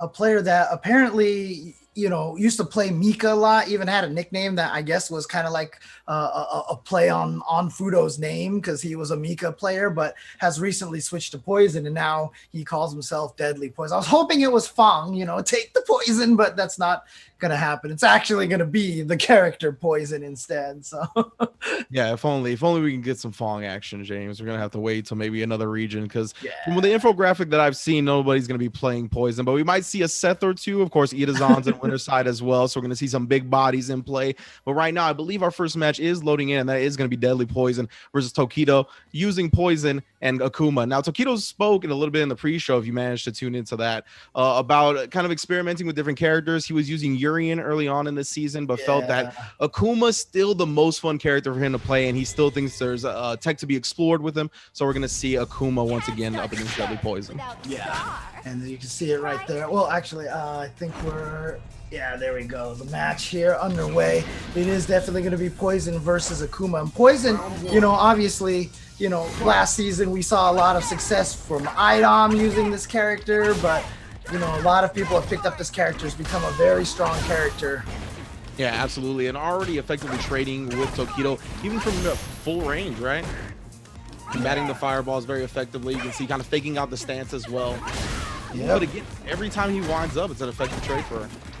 Yeah, you can see right now the lively. Wow, he actually neutral jumped both of those, but still didn't actually get anything off of that. Uh-oh, he got hit. Yeah, so Tokido's going to be able to get this combo. Wow, maximum damage, I feel like, there too as well, getting that fireball in there before the Tatsu. And here comes the pressure, but the crouch medium punch of Poison will not be denied except by an uppercut. No fear shown on either side, but he actually clips him with the EX fireball. Tokido squeaks out the first round. Wow, caught him at the end of that backdash. And, don't forget, both Tokido and other characters like Cammy as well once they have that V-trigger activated, their uppercut is actually invincible, but the shimmy, whew, okay. Oh, that's a stun? Wow. Oh, yeah, almost definitely. Oh, my goodness, and the red fireball, great damage, cashing out on it, of course. Oh, and he baits out the crouch medium punch. This game right here actually needs to be taught in schools, honestly, because that first round was so close, right? And then Tokido used every single thing that Deadly Poison did in that first round against him in the second. It was beautiful, right? He stayed with the fireball ground game in that first round, didn't really jump much. He starts out with a very quick jump when the round starts in the second round, and then he baits out the crouch medium punch at the end with a dive kick. It was beautiful, beautiful fight here. Tokido was like, oh, Poison's crouch medium punch will never fail him, huh? Fail her, huh? Okay, here we go. And then just use the dive kick delay and caught Poison trying to go for that crouching medium punch. Like that was just a masterclass from a professor of fighting games for sure. Yeah. But here we go again. Look at all these trades on the fireball. And again, almost similar to exactly what we saw in the first round and last game. Yeah, exactly. Oh, and again, something similar we saw, though. Tokido willing to do the uppercut once again. Wow! Can he make this comeback? Oh, he's on the start! Yep. Got that with the EX fireball again. I think I might have caught the backdash again. He's going in for the slide! What? This man, Tokido, he's not giving Deadly Poison any room to get comfortable. As soon as he thinks he's got control of the pace, Tokido does something to throw it off. Man, he has had the right read every time. That time, I mean, he had the throw, and then he went for the low, and Deadly Poison just got caught by the slide. Yeah, it was an incredible play so far from Tokido. Oh my goodness, it gets to the other side. The low, and then here we go, the throw off the Demon Flip. No. Swiss Army knife of moves. The EX Demon Flip does everything. Julian's your fries. What the heck? Oh no, was that a drop combo from Deadly Poison? I'm not sure what it was, but Tokido was ready for it. Regardless, able to take his turn back in that momentary instance. What's going to happen now? V-trigger almost there for Tokido. If he eats a couple more whips, he's going to have it. Now he does. Yeah, unfortunately, Deadly Poison's V-trigger is almost out right now, so not going to be able to get out all the damage. But one hit in the critical art should be able to kill. Oh, no. And Tokido going to be moving on the top 8 winners bracket as we expected him to on winner's side. Right there at the end, I think Deadly Poison was expecting the Molotov cocktail to hit Tokido and force him into the block stun so that he could flip and try to apply pressure. But it just flew right over Akuma's head. And so when he rolled, it was just completely vulnerable. And Tokido with the optimal punish into critical art. So there you go. and I know I talked a lot about Tokido. We talked a lot about Tokido in that match, but I don't want to sell Deadly Poison short. He played very well. He just ran up against one of the greatest fighting game players of all time. But that man will beat the brakes off my ass and a lot of people's ass. I just want to make that clear that he is very, very good. Let's take a look at this, right? I mean, just the path that it took him to get up here. He put Fujimura in the loser's bracket, okay? So he put Ryusei in the loser's bracket. So anybody who watches this and like, oh, you know what? I mean, I can imagine the chat's probably full of free, you know, kind of stuff again. But no, I mean, sending Ryusei and sending Fujimura to loser's bracket, that is a pretty potent play right there. Yeah, absolutely. And it's like he had a couple of instances where I was super impressed with his mental composure, right? Especially in that first round. He got put up against the ropes in the corner with Tokido just mauling him, and he still maintained the composure to anti-air solidly and just overall try to keep his game plan going. It was just the fact that Tokido had so many right reads, and you could just see the experience really bleeding through that entire match. So, oh yeah, my man James needs to get to the back of the lobby. You know how we get down over here. We are in the actual lobby with them, so we got to make sure we go to the back. The folks at home. But the next match is going to be continuing on winner's side, of course. It's going to be Daigo versus Shuto. And the word on the street is, the word on the virtual streets and the real streets is that no one's touching Daigo online. Not a soul. Well, look, this guy's playing all the time. He's playing online. He's streaming all the time. Most importantly, he has his camera focused on his cap all the time. Trust me, I've been trying to steal all that tech from Daigo.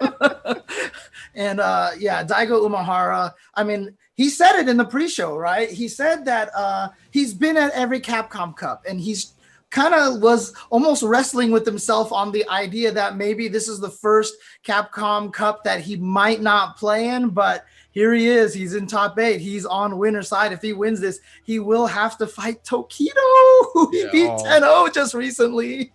So, and, you know, the thing about Daigo also, in the pre-show, he talked a little bit about competing online and the different environment that this presents via the usual offline tournaments, right? But he talked about going into a foreign land, facing foreign people, dealing with foreign strangers, right? That puts a lot of pressure on the competitor. And in this situation, my man is chilling at home. Wumbo chilling is Daigo. You already know how he gets down. So he is as comfortable as he can possibly be. So we're going to see how he faces up against Shuto. I mean, theoretically, until all of a sudden his cat like jumps on something that he's not supposed to, you know, and then he's going to be like, oh, cat, you know, and then all of a sudden guy will stop moving or something. But actually, you know what? It'll probably start playing for him, knowing how powerful Daigo is. He'll just control it with his mind. Unfortunate trick for Daigo there, but yeah, we see the V trigger 2, excuse me, the V skill 2 come out from Urien. Going to be able to combat that projectile game a little bit better. Oh, here we go. Dragon suplex, throw shouts, Kenny Omega. Throw him into the corner here, and here comes Daigo with the pressure. Gets the crush into the sweep. Yep, standard corner combo, and that should do it right there. One low jab, one sonic boom into V trigger, and down goes the tunnel for Urien. Got caught reaching, and all Daigo does is teach, man. He's been teaching people a long time. You can see winding up for the fireball, beats him to it with the sonic boom. Ooh, another stand fierce. Wow, confirming in a super just like that, Daigo. That's an early meter usage. That's always usually kind of questionable, but I think Daigo is just trying to get into Shuto's head right now and just get him really, really nervous. Yeah, he's definitely the type of player that's going to put as much mental pressure on the opponent as possible. Oh, there we go. Perfect distance for the chariot tackle.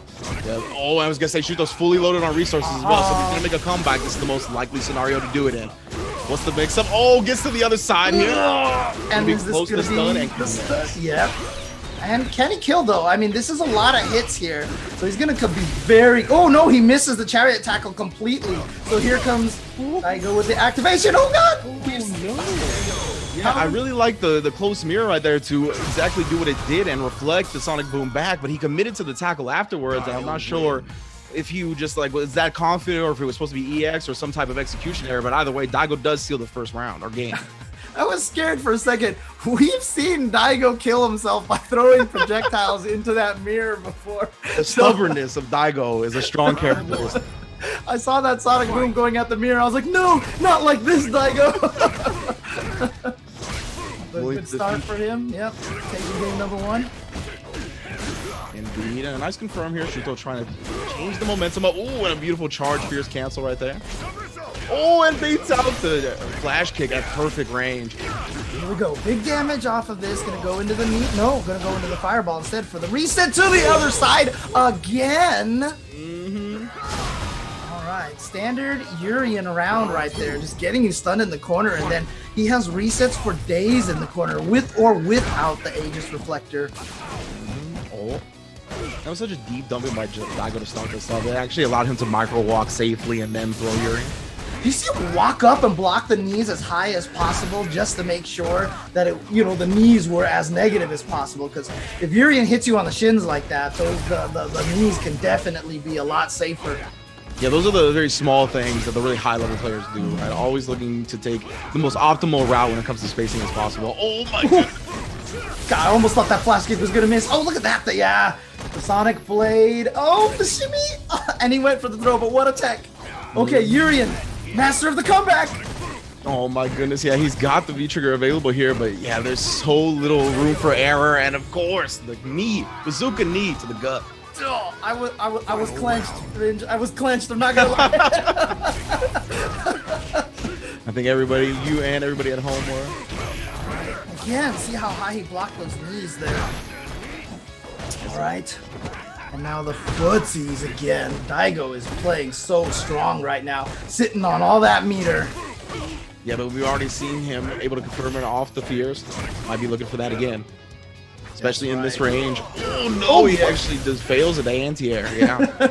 Oh no, he's not reaching. Daigo.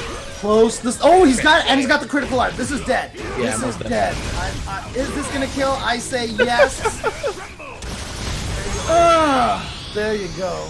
And you know that, I mean, it's a testament to how explosive Urien is as a character, right? That was very much Daigo control for a lot of that round, but you give Urien that one opening, he can make you pay for it with your whole life bar.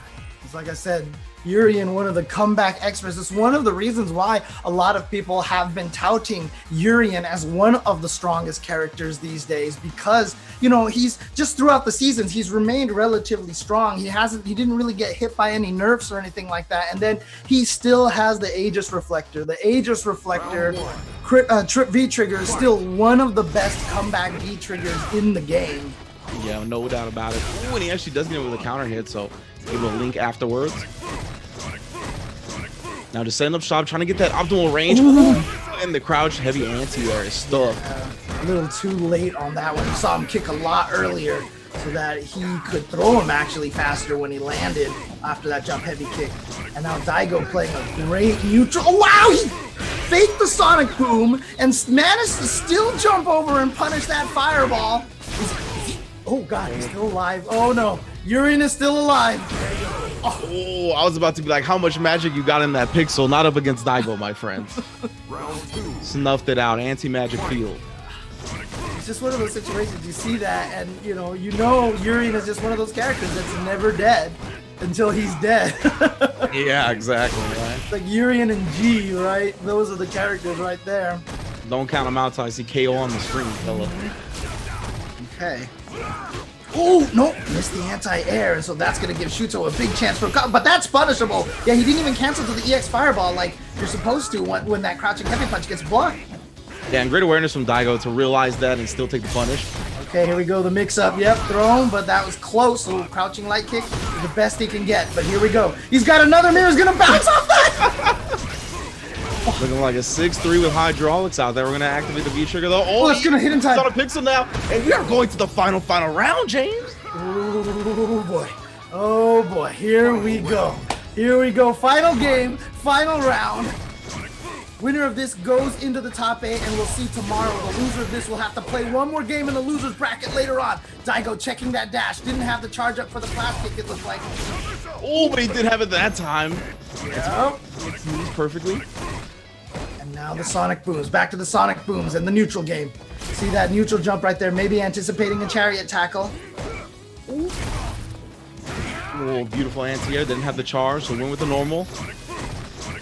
And again, back to the Sonic Booms. You can see Shuto having trouble. Oh, nice. And the perfect timing for that Sonic Blade as well. And his crouching heavy kick still reached. Daigo is playing textbook footsies right now. The neutral is ridiculous.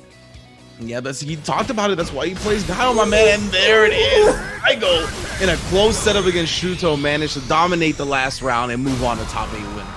Dude, he was playing such great neutral that whole time. And you know what? Daigo read the situation perfectly. He said, okay, look, Shuto is now going to want to get in because he knows it's the time for Urien V-Trigger mix-up. And Guile had been playing such a great neutral defensive game for so long. Then all of a sudden, out of nowhere, Daigo dashes forward, catches Shuto off guard. Shuto tries to hit a button to check Daigo. Too late, counter hit, light punch, crouch medium punch, Sonic Boom, game over. Daigo is in top 8. Yeah, I mean, I think that's always been one of the strongest characteristics about Daigo is being able to switch up the rhythm on his opponent, especially always seems to take advantage of that moment where they least expect it. I mean, that's just a quality of a champion, and that's what makes him one of the best in the world, and I mean, the most popular fighting game player to ever exist. Yeah, and we're going to get Daigo Tokido next. It's happening. It's happening. Indeed. But I believe we're going to have to wait for that to be tomorrow, right? Because that is winner's side, top 8. So be sure to tune in around the same time tomorrow to see that legendary match go down once more. However, we got the other half of winner's semis coming up now. It's going to be Fudo versus Mochi, and then Itabashi Zangief up against Verloren.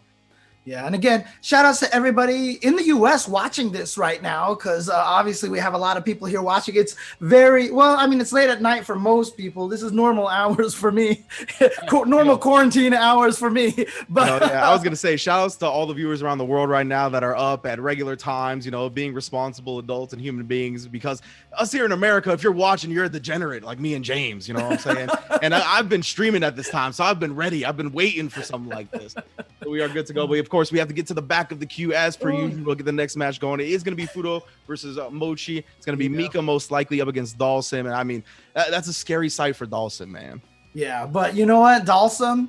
We saw that tier list that Tokido put together.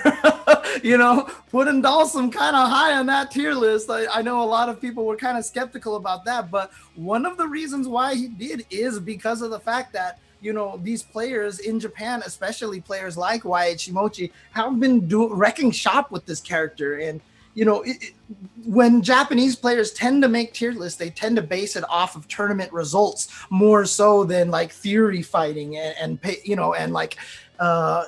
potential kind of thing. They go by the hard results. They go by the numbers. Indeed. And it's really fascinating to see Dalsum rise in the ranks along with Mochi's results, right? And I mean, I've always liked this iteration of Dalsum in Street Fighter V. I always thought it was a really interesting take on the character, especially because I'm an offensive player, so it's just my bias, right? He has a lot more offensive potential in the game, a lot more mixes that he can do. And I want to see what Mochi does. Does he fall back more on the traditional Dalsum style that he's established throughout many, many years of Street Fighter? And I want to see also how he has mastered the newer Dalsum, right? Of course, there's been plenty of footage out here for Mochi before, but this is on a Capcom Cup level of gameplay, so I'm looking forward to what he brings to Fudo, a champion among champions. Yeah, but as you mentioned before, this is definitely one of the scariest matchups. Yeah. Oh my goodness, and he actually landed from that, so fat combo for Fudo. Oh my goodness, you already in the corner up against Mika. Nice wake up Gale. Great way to get out. Okay, so out of the corner, that's really important for Dalsum. Now he's got to build the space again. And Fudo, of course, one of the strongest Mika. I mean, look at that. Look at the footsies right there, just clipping that punch from a full screen away. Yeah, both of these players already seem very familiar with the matchup. Oh no. Oh, the cross under. Yeah. Nice teleport out, but he was on the ground, pitches the recovery of it. EX Peach. Oh, the stun, and that's going to be enough in the first round. Oh man, even threw in a little bit of a Nadeshko in there just to give Nadeshko something to do. Let her put in some work, right? Oh, getting that whip punish, and now. Oh my. This is a scary sight to see these whip punishes, the counter pokes already coming out. But Mochi looking to start his own offense now. Just comes up short on that drill. Doesn't come up short on that one. Actually catches Fudo trying to take his turn back. Fakes the overhead, goes with the throw this time. Yeah, that jumping medium punch can't hit. Oh, mistimed that meaty slide. Oh god, that is not going to be a good situation. Here we go. Fucking locked up. Oh no, and the Deshto comes from the top rope, followed up looking like the Young Bucks combo into the super. Critical art. Game one. Yeah, and right there at the end, what you saw happen was he called Nadeshko, then he dashed up and he neutral jumped. Such a common situation for you to see if Mika players do is to call Nadeshko, jump over the player, and then Nadeshko hits as a quote cross up, right? Fudo knew, he was like, you know what, Mochi's ready for this, so I'm gonna neutral jump instead, fake the cross up, and sure enough, Mochi just stopped blocking, walked forward right into Nadeshko. So once again, allowing Nadeshko to put in that work. That was more bang for your buck, man. Classic double team maneuver. Right. Oof. Out of the air and then into the command grab. Yeah. Oh man. Dangerous situation here. Pressure in the corner all day. Oh man, a couple of brimstones, then the giant swing to put you in the tombstone. Oh my goodness. And you can see right here why Dalsum players hate this matchup. I mean, look, this is an unfortunate draw for YH Mochi because not only do you have to fight one of your worst matchups here, but it's Fudo. Yeah, exactly. The premier player of the character. Oh my goodness. EX Brimstone, elbow from the top. Oh. Yeah, blocks the V reversal, and then he tried hitting a button. Again, remember, V reversals are all negative on block. Nice teleport out of the corner. Never mind. I'm just gonna stop talking. Fudo. Moving on. What's that I spy? I spy 7 golden letters there. Oof, man. Yeah, you know, that's the dangers of this matchup for sure. And we saw Fudo exploits the advantages that Mika has to its fullest extent. So well done from the master himself. Yeah, thanks. And once again, I want to thank everybody for tuning in to some awesome games done quick here. We're speed running through that. As you saw, Fudo, one of our expert speed runners right here, taking that round as fast as possible. Man, No, I was gonna say I forgot to say when we brought in the stream too. I was like, fasten your seatbelts because regardless of match length, this is gonna go by quick because it's very high level Street Fighter 5 gameplay in a 2 out of 3 format. Right, we are gonna be snapping through the bracket. So incredible stuff from our players already so far. We got Daigo, Tokido, and Fudo, 3 of the biggest names in fighting games. Period, already qualified for winner side top 8, and that's going down tomorrow. But right now, we're gonna take a quick break. So please keep it locked and loaded right here on Twitch.tv/Capcom Fighters. We'll be right back.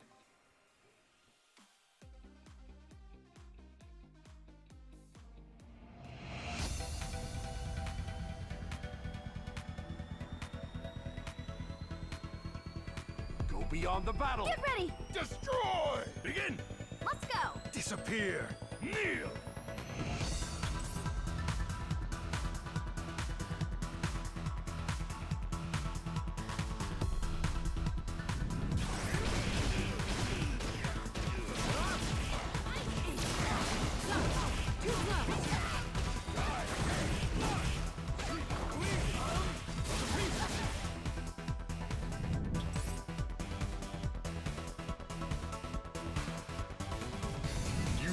The strength to crush the spirit of the king. Alright! I really like to exercise. And training is a lot of fun. Time to meet your death, vile insect. Pull out all the stuff! Hadouken! Resurrection!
I'll take you downtown.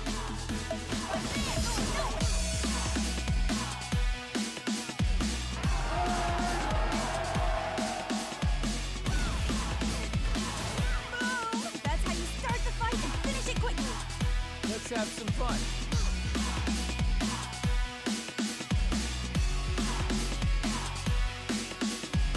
Let me zap you. Here we go. Whip, that's that. Terrific wing!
Welcome back to twitch.tv/Capcom Fighters. I am Ringe. This is James Chen. We've already been to 3 of the 4 top 8 qualifying winners matches. We've seen Daigo, Tokido, and Fudo qualify. Unfortunately, James's cat has not qualified for top 8, but maybe next time where you have an NA West event. However, this is all East Asia all day today and tomorrow night, depending on where you are, of course. But we do have one more winners match to take down before we get into the loser side of the bracket, and that's going to be Itabashi going up against Verloren. Yeah, one thing I do want to point out, though, is that my cat is definitely a lot better at guessing when something is going to kill or not. I mean, he's actually really good at it. And I got to learn from him. I don't know what his secret is, but, you know. we gotta put the cat in the corner, give it its own monitor feed so it can like hold up signs to when it's going to kill or not for you.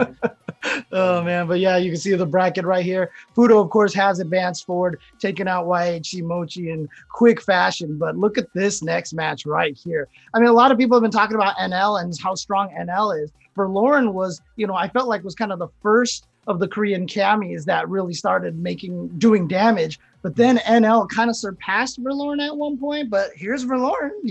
There he is right there waiting in the bracket. But got to go up against the former Capcom Cup runner-up, Itabashi Zangief. So it's going to be a tough one. And I mean, I don't know, like pound for pound, he might be the scariest competitor you have to face, especially in an online format, even offline. Like Itabashi is just a terrifying person to play against, and I'm sure we're going to find out why. But if Verloren can then be able to manage the chaos, the type of offense and just oppression that Itabashi brings, I'd love to see him qualify for top 8 winners. I just think he has a mountain. Oh, yeah.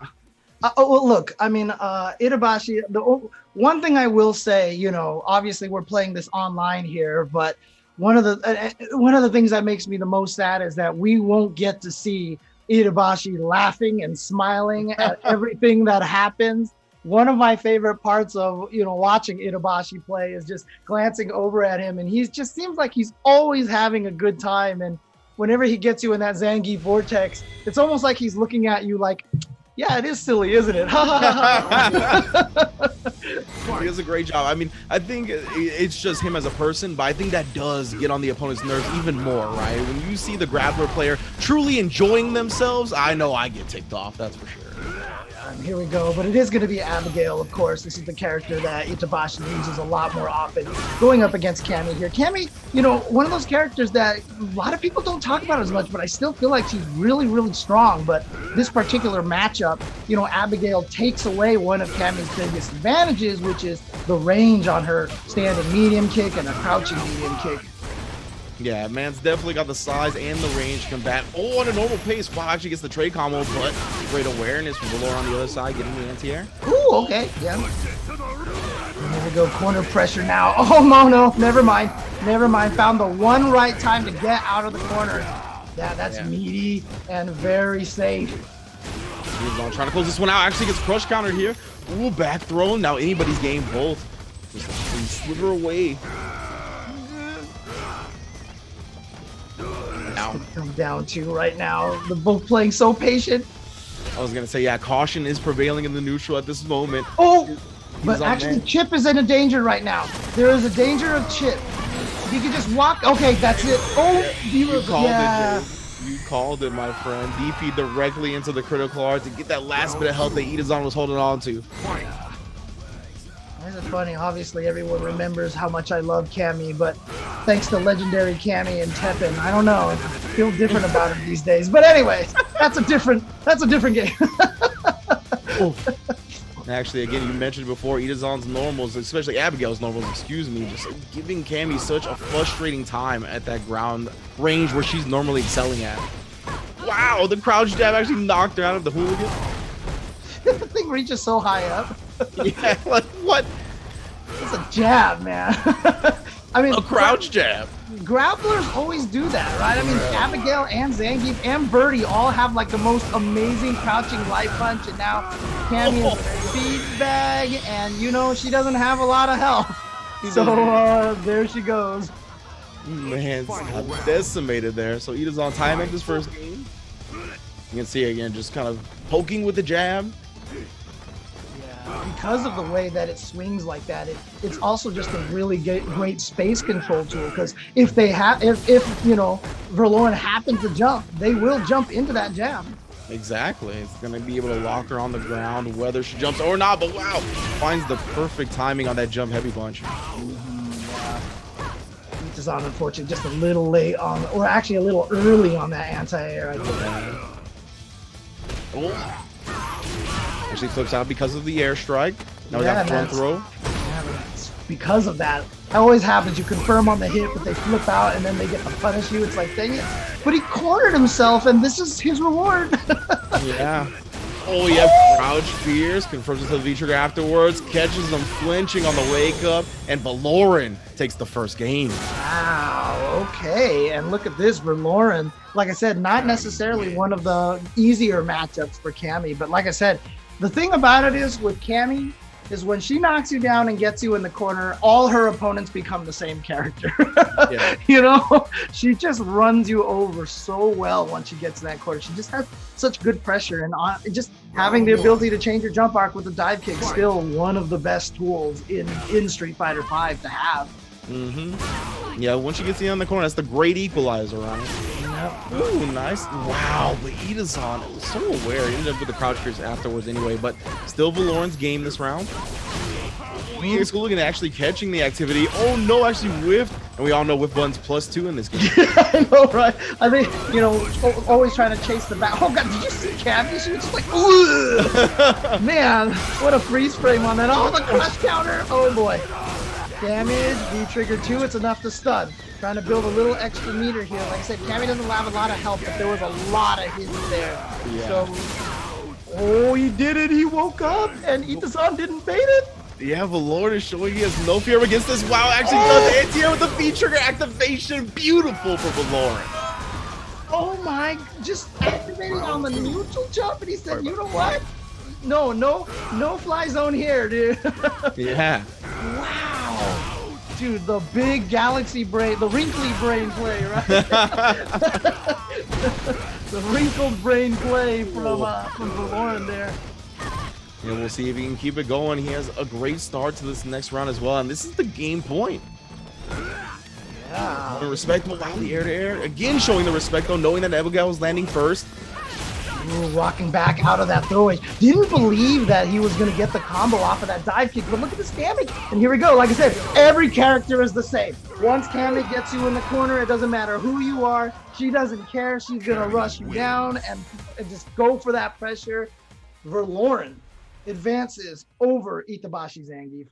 That was beautiful gameplay, especially in the second game. He really took advantage of Itazan's activity, like full force, right? Every time that Itazan was trying to use his active defense, right? Those long-ranging normals to stop Cammy on the incoming. He pretty much found whatever option was going to go around those things. So that was beautiful from Verloren. Going to be qualifying for top 8 winners side tomorrow, joining Fudo, Daigo, and Tokido.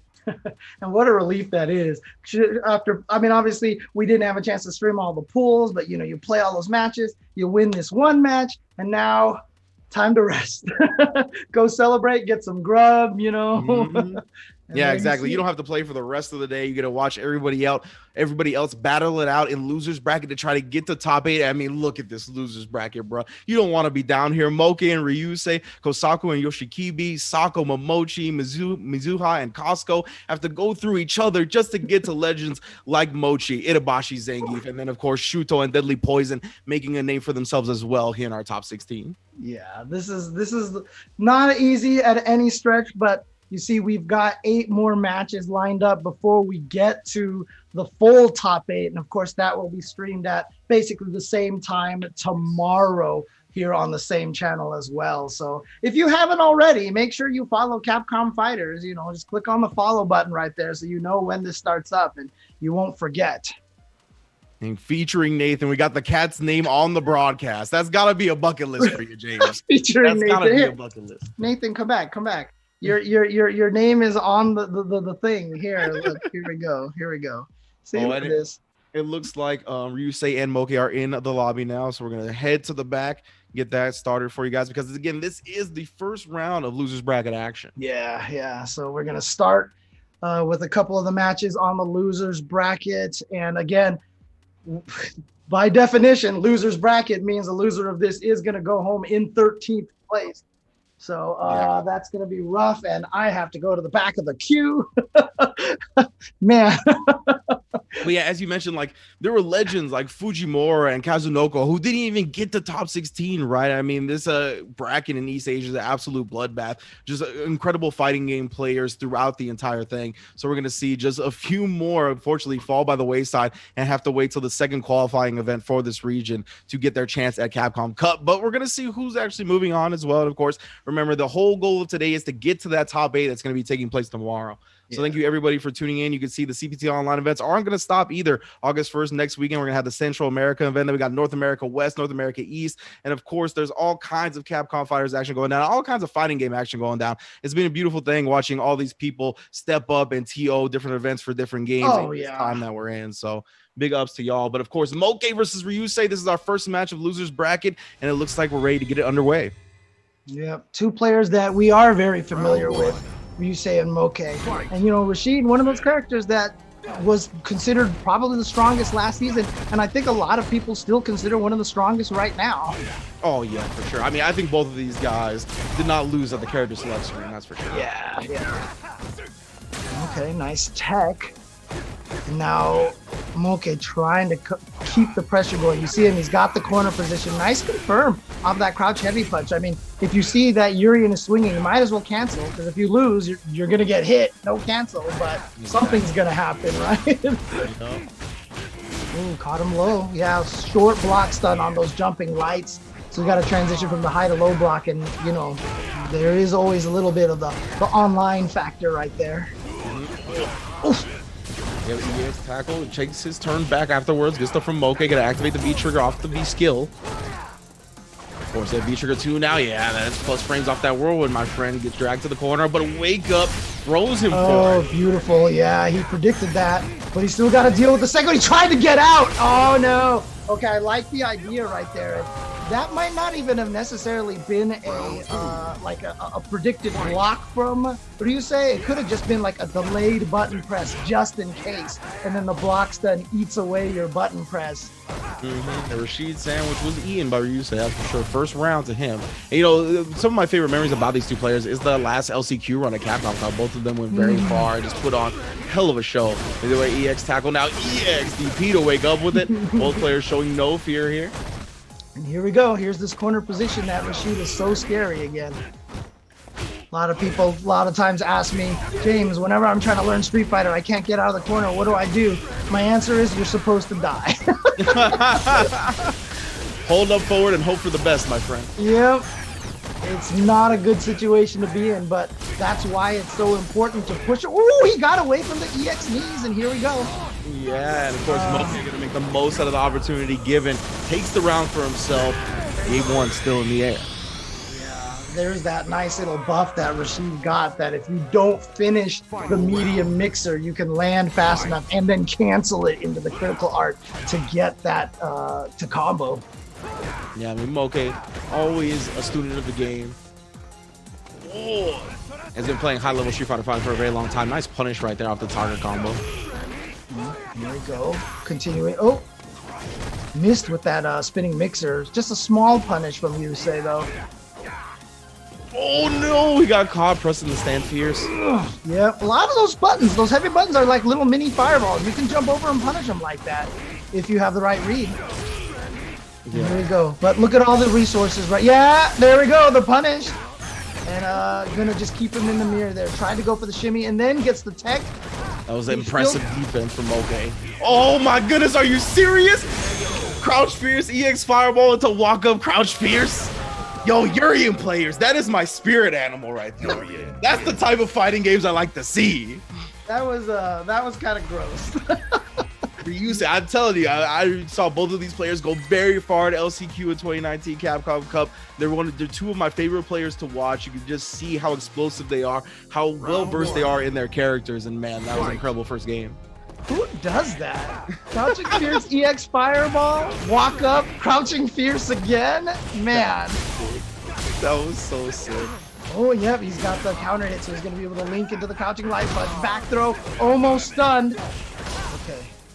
Yeah, Moke should be safe from the stun now, but he still needs to get the life lead. Oh yeah, that did not combo, and my man Ryusei was ready with the EX headbutt on the other side. Oh no, got caught trying to press buttons between the target combo. However, no V-trigger to activate. The corner, nope, not gonna stop the knees here. And so he's got to figure out a way to get this pressure going. Nice react. That time he stopped the knees. Okay. Oh no! Ooh, and Moke does not look for the throw this time, and the wake up V-trigger is successful from Ryusei. Yeah, he was like, you know what? I thought I taught you last time not to do the wake up mirrors, but Ryusei saying, nope, I cannot be taught. You will not get me to stop. Yeah, that was a beautiful answer. Oh, we got EX headbutt though. Ryusei not gonna get bullied in the corner here. Has brought it back to neutral. Ooh, wait a minute. Yep, turns into the full spinning mixer to get the knockdown. Blocks that, yes, and great choice to use that towards medium punch to have the maximum range for punish. Oh, that didn't hit. Okay, this is scary. This is scary because now you got to deal with the second mirror. There it is. Just raw activating. Actually uses a V-bar for V-reversal. Again, so no V-trigger activation available, but critical art is on deck for Moke, and there it is. V-skill right under the fireball, and we're going to a third round once again. Well, there you see it right there. Beautiful choice of resource usage. Those V-reversals turned out to be exactly what he needed to survive. Just didn't want to deal with the mix-up, and he got the combo into the critical art. So he's got it here to another round. Ooh, and the EX knees, and a deep stand medium punch. Yeah, and I think it was counter hit at the same time as well. Yeah, so easy confirm from Ryusei from there. However, Moke gets the V-skill and activates the V-trigger early this time. Be careful of these whirlwinds. Yeah, he just wants that space to start throwing them out there, get those plus frames going. Remember when everyone saw Rashid's V-skill 2 and thought it would be too good? Well, V-skill 1 is still pretty dang good. And the EX knees, Moke actually getting caught trying to do something afterwards. There it is, plus for Urian. Trade there, and okay. Oh, that wasn't in time. Even with the great downward reach, and that's not enough to kill yet. Ambiguous and good block. He's still alive, but it was too far. What a walk back right by Ryusei. He knew everybody wants to do that V-skill into activation, and you saw him walk back at the last second just to make it whiff, and he had the punish.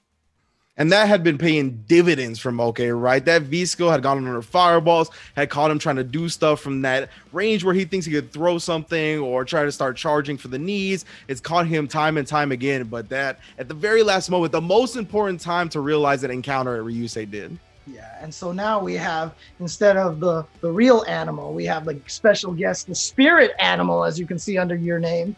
There, Urian is a spirit animal.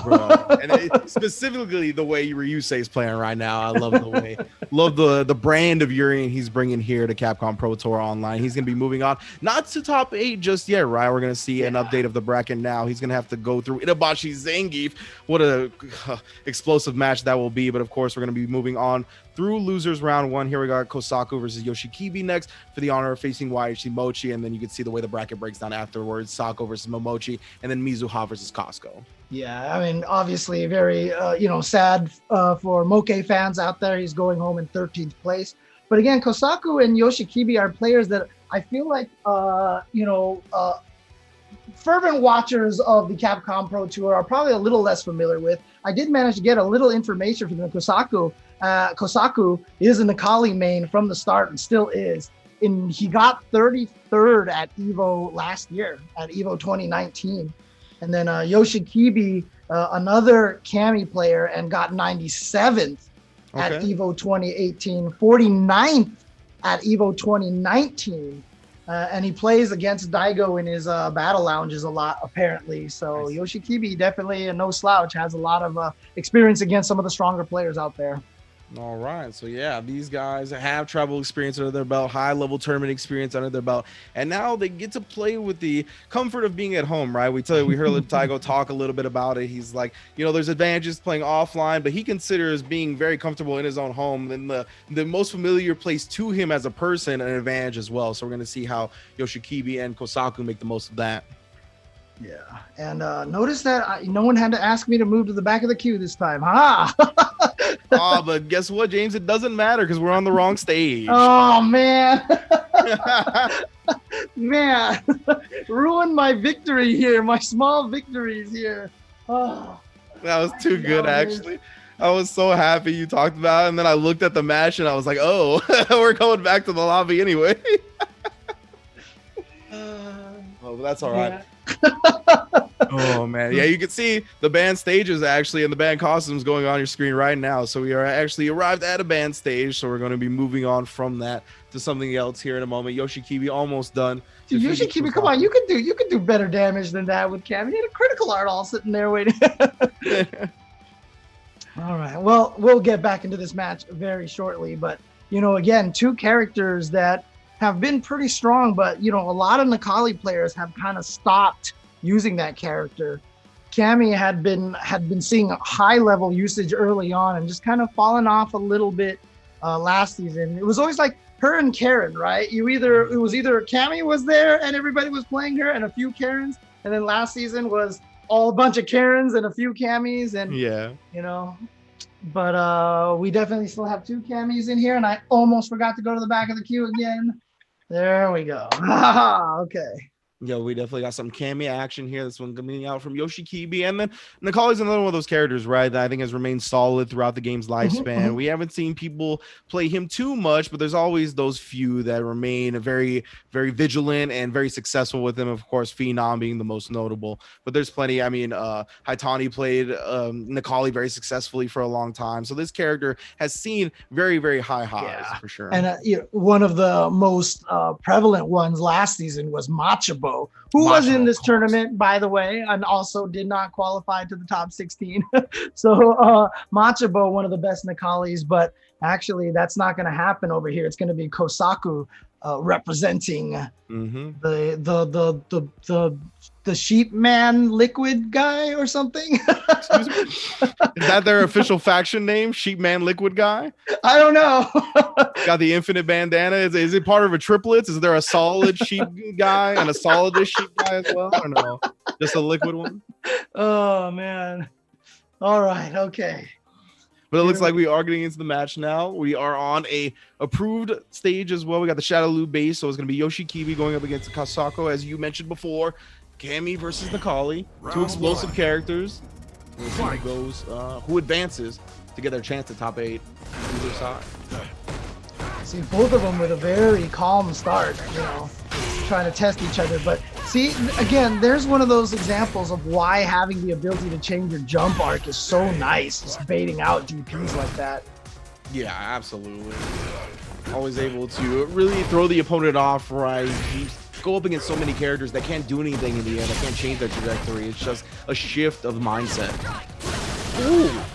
Okay. Looking for a shift in momentum, speaking of it, from Kosaku. Oh no, there it was, the reach. And the counter hit, and that's one of Cammy's biggest strengths. Good activation to get that dive kick. Yeah, but now you have unleashed Necalli. Ooh, they're low forward, but nothing to confirm afterwards. No super on deck, unfortunately, for him. Yeah, just this fake forward and backwards movement. Oh, and then the one moment he tries to go in, that is when Yoshikibi decides to dive kick. Like the one instant right there that Kosaku dashed forward, he eats a dive kick for his troubles, and there it goes. Just how it goes in fighting games sometimes, right? You sit there, you're looking for your opponent to do the option time and time again. You eventually get impatient, and that's of course when they do the option. It's just how it goes. It always seems like that. You see that a lot, like when both players are playing carefully and then they just both happen to jump at the same time. Yeah. You know? Definitely. Oh, interrupts the end of that tower combo. Beautiful stuff. Oh, and then teaching him. He's going to keep reaching, keep teaching. He has got him with the shimmy. I think that was like at least the third shimmy, and he just went for the fourth right there. And now you see, you get him to understand that many. Wait, what? Okay. Just not a lot of damage there. Chose not to spend the meter at the end. But either way, Yoshikibi does steal that first game. But yeah, as you said, James, classic conditioning, right? That's fighting game 101 right there. He kept trying to condition him with the tick throw, or not the tick throw, excuse me, the shimmy, just the walk back, the throw bait. Successful time and time again, to the point where you're like, okay, as a player, I got to stop doing this. I'm clearly losing the match for it. So as soon as you stop doing it, I mean, the stubbornness gives way and then you get thrown, right? So that's just how it goes. Yeah. He tested him one time with one more shimmy, and it was a block. So he was like, all right, time for the throw. Let's go. But let's see if Kosaku can make the comeback here. He's got the never mind, lost the corner position, and that is one of Cammy's strengths too. Is that all of her combos lead in that cannon drill. Cannon drill gives not only great corner carry, but beautiful pressure afterwards. Yeah, most definitely. I got the ground pound from long distance. Just trying to work on Yoshikibi's health bar safely. You see though, as soon as he gets a little antsy, Kosaku is ready with the anti-air on the other side. Oh, activate V trigger. Anti-air that time. Yeah, just raw activation on that V trigger. And now Cammy's so scary. She gets free jumps because they're so scared of that dive kick.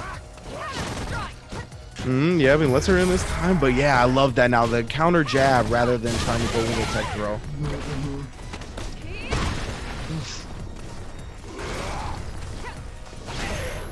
Oh, wow, actually turned into the overhead. It ended up working out. It was an awkward neutral decision, but yep.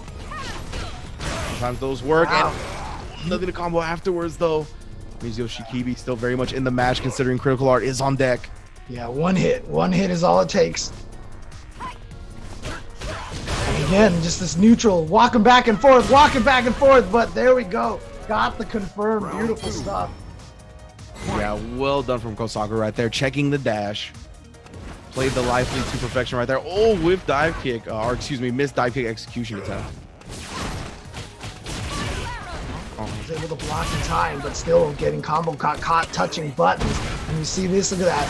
3 sequences right there, 4 sequences in the corner and close to stun. But good patience not to take the shimmy again. Oh, this time he actually does take the throw and gets the uppercut. He's out of there. What defense from Kosaku in the corner right there. Not biting on those initial shimmies and then taking the throw after he thwarted it the first time. Really starting to adjust here, but could be a little bit too late. Yoshikibi, nice confirm. Oh yeah, check me the dash. Looks like he got checked. Oh no, big damage time. I can't believe he took that risk. Now the life is almost even at this point. And you got one more guess. Wow, wasn't counter hit, so he couldn't confirm. Oh, okay. Yeah, raw activation. So now the neutral is in Cammy's advantage. Oh, wow. Just happened to both dash forward at the same time, but I think Yoshikibi would dash just a tiny bit earlier. But again, same thing, that tension situation, and they both decided to strike at the same time. Indeed, and Kosaku trying to force his way in now, gets the jump.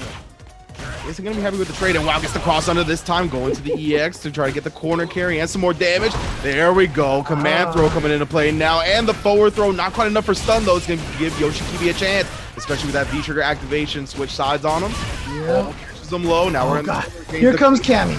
Oh, that's negative, yeah, the knee bullet loses the turn. And he's not going to spend the EX uppercut maybe? Okay, just goes for the dive kick off of the EX hooligan. See that buffer, Kosaku. Oh, what, the one hit confirm? Oh, the confirm, speaking of confirms, into the critical art. And Kosaku is going to tie it up 1-1. Great stuff from Kosaku there, maintaining his composure throughout the match, and then getting the low forward confirmed, the Nikali special. We've seen so many matches throughout Street Fighter V's lifespan in like that, and we're going to another Game 3 here. Again, this is going to be one of our last Losers Round 1 matches to get into those top 8 qualifying rounds. Yeah, so you know the nerves are kicking in for both of these players now. This is not just for ranking points. This is for the ability to get to Capcom Cup here.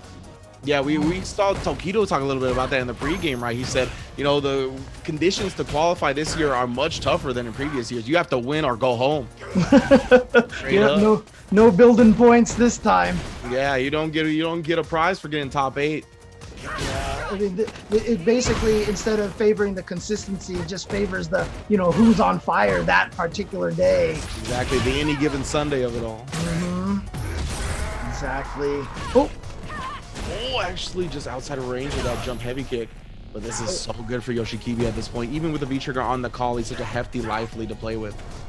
Yeah, you see, he doesn't even have his own V-trigger built up because that's how little life that he's lost so far, even with Cammy. Oh, it wasn't a counter hit, so no confirm, but then gets the throw off of that whip. And so Yoshikibi now, match point.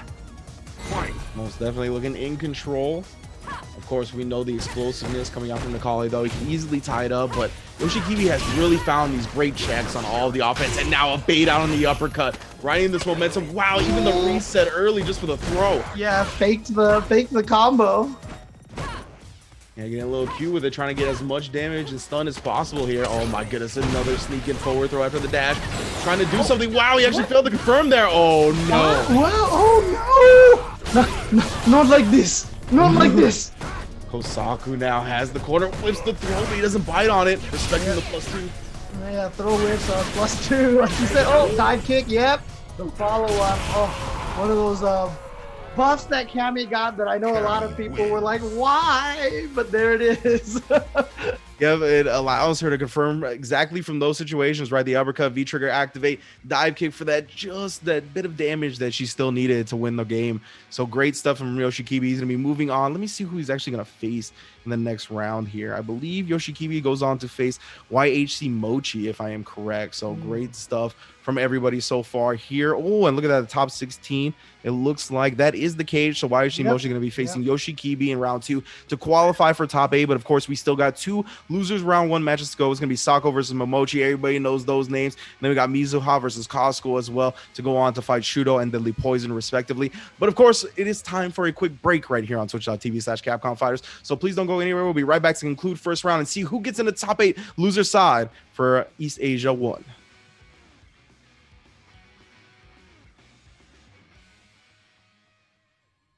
My unveiling. I will be exposed to the entire world. When the time of the prophecy comes, when all is revealed, then the people of the world will rejoice, already knowing who I am.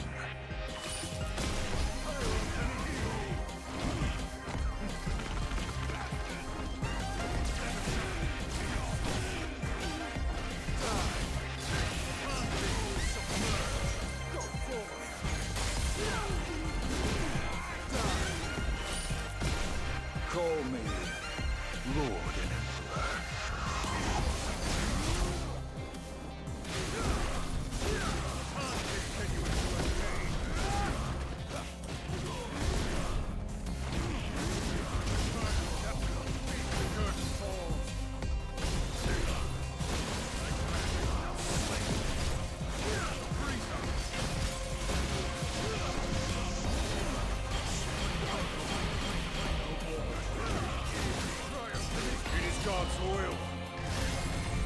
Time to return to harmony.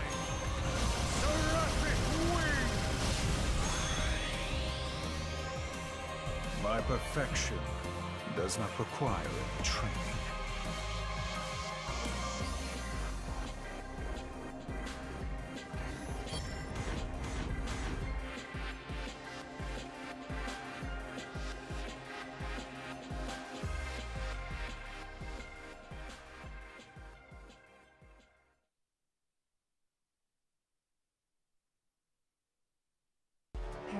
Device expansion completed. Pseudo personality asset is imported properly. Biological brain connected. Dog unit 0. Startup sequence will begin. Well now, little piece of junk. Time to wake up. Dog unit 0. Activated.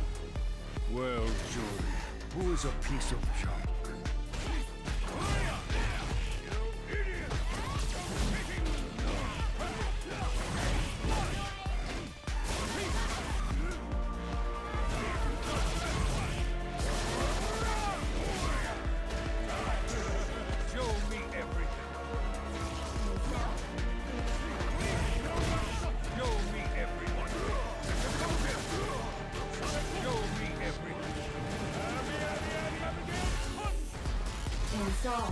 Show me something worth taking.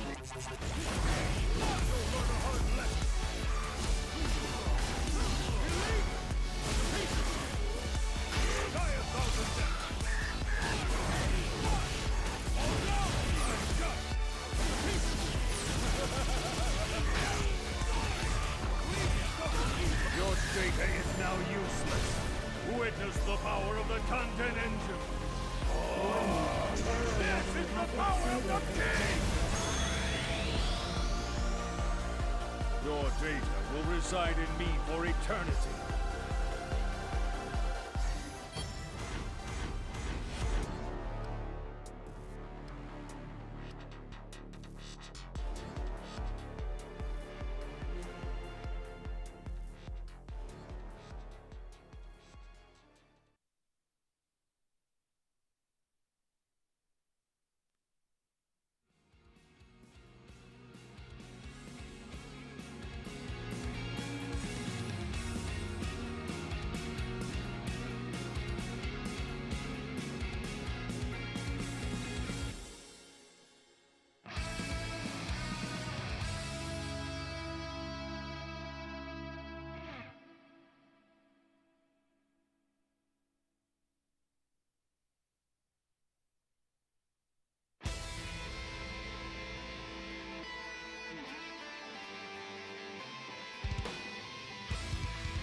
And welcome back, everybody, to twitch.tv/Capcom Fighters. Sorry, I just made it in time. That's why James was doing the intro, but I am back. No worries whatsoever. How's everybody doing? Yeah. Oh, you were here the whole time. You were here the whole time. No problem. No problem. Indeed, indeed. Woo, all right. Bathroom break completed. Let me get to the back of the line here as we're going to have two coming up next. It's going to be Momochi versus Sako. Two names I'm sure everybody in this Twitch chat right now is familiar with and can't wait to see start playing. Yeah, of course. You know, like we said, so many names that have fallen out of this tournament already, but these are names that we definitely are familiar with, and no one's going to be wondering why they're here. Sako and Momochi, two of the greatest fighting game players of all time, you know, just in terms of variety of games and just consistency. Momochi, one of the only players to win a Capcom Cup and an Evo in the same within a calendar year, I should say. Yes, indeed. Yeah, I mean, legendary fighting game player for sure. Momochi, Evo champion. Sako, I mean, he's been just a monster in so many games. He's had combos named after him in multiple games. He is just an execution master. I mean, we've seen him grow with fighting games, right? He's one of the fighting games most like storied members in the entire scene. So I love seeing him still perform at this top level as he always does. Yeah, we've also been able to see his daughter grow as well, because I mean, how old must she be now? Must be like 3 years old, 4 years old or something like that. But yeah, I'm pretty sure she's going to be starting to bust out those Monat V-Trigger 1 combos at some point. So yeah, I can't, man, inheriting the Sako genes when it comes to execution. Talk about hitting the jackpot if you're looking to be a monster fighting game player, bro. That's for sure. All right. But so this one, I can't believe that this actually means one of these players has to go home at this point, right? Yeah. And what the heck? Is this really going to be a Seth mirror? Yeah, so in the infographic that was put out, I forgot who actually put it out. I need to get the name so I can give them props. But they had Seth on both of these characters. I believe Sako had somebody else with him, but this is primarily the character that Momochi's been playing recently. Dude, this is literally a set, like not even just a mirror, but like a negative, right? Because it's like exactly the backwards colors. This is crazy. Yep, so we're gonna see, of course, Shinobism. That's Momochi on the left side, first player side. Oh yeah, faking the cross up that time, going with the axe kick in front. Oh, just out of range of the vortex. So Sako Noko is the negative one, and Momochi is the positive one. Yeah, I can get behind that. The way the colors are laid out, but man, Momochi just not giving Sako any chance to do anything until the vacuum does hit. Can steal something with that V skill. Let's go. Here we go. It's time maybe for Sako to do some crazy stuff with that V trigger too. Yeah. Oh. Air to air. So we talked about it last time, right? Just happened that both players jumped at the exact same time, and Mochi was able to take that one. Yeah, we know anytime a character has wild combos available, Sako is going to experiment with it, right? So no surprise he's picked up Seth here. Yeah, and for those of you who are watching it too, when you see them taking command of that the V trigger too, the timing is not like, it's not fixed. You know what I mean? You can move it at so many different intervals. Oh my God! Look, what the heck? I looked away for a second and. Yeah, I was gonna say, well, Mochi was fixing up a perfect while you were talking about that, breaking it down as you do, James. It is 1-0 just like that. I mean, he just seems to know the ranges to combat the Seth mirror, actually, which is pretty wild. Oh man, yeah, I was trying to explain, like, when you move the orb, it doesn't move fixed distances. So in order to set those mix up perfectly, it's all timing. But Sako has not had a chance to try to do that at all so far. Indeed, man. Yeah, Momochi using the V skill 2. You can see Sako using the V skill 1. So Mochi not even going to concern himself with that. Nope. Yeah, didn't go for the follow-up, so it is at least safe. Oh, Gakon trying to do something a little bit too early. Yeah, Seth Love just buffering that kick behind any type of pokes. Nice DP in the corner to end the combo. Yeah, to be honest with you, it feels like it's been all Momochi so far, despite the fact that the life lead isn't huge right now. Yeah. Okay. Yeah. Another rush punch is coming out as well. Axe kick in the front. Oh no, confirm off the crouch jab. Yeah, and then it doesn't even need anything else. The Hecaton share punch is gonna do it right there. Yeah, great calculations from Momochi. Hecatonkeries? You got it. Yeah. Hecatonkeries or something like that. I don't know. Yeah. Ora punch. There you go. That's what it's the Ora punch. That's the commentator way out of that. Yeah. This is why we don't try to name the moves the actual names, okay? Yep. Exactly, bro. Back throw now. You see Momochi bring it back. He's trying to get out of this corner. We haven't had a chance to see Sako really get to show off anything so far. This has been all Momochi. Yep, safe. So yes, has to eat the flurry punches, has to eat the chip from it. Both players legitimately fully loaded on resources. Yeah. Trigger and CA available. Oh, okay, not gonna do anything off of that. Nice.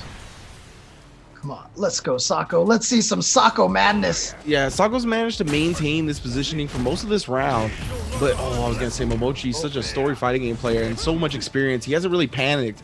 He's been comfortable here. Until he finally got caught reaching. All right, uppercut. Yep, and that's going to be enough to take it. There you go. I mean, everybody cracks eventually, and Momochi was held there for so long at that point that he finally tried to do something to get out, and he chose to throw tech.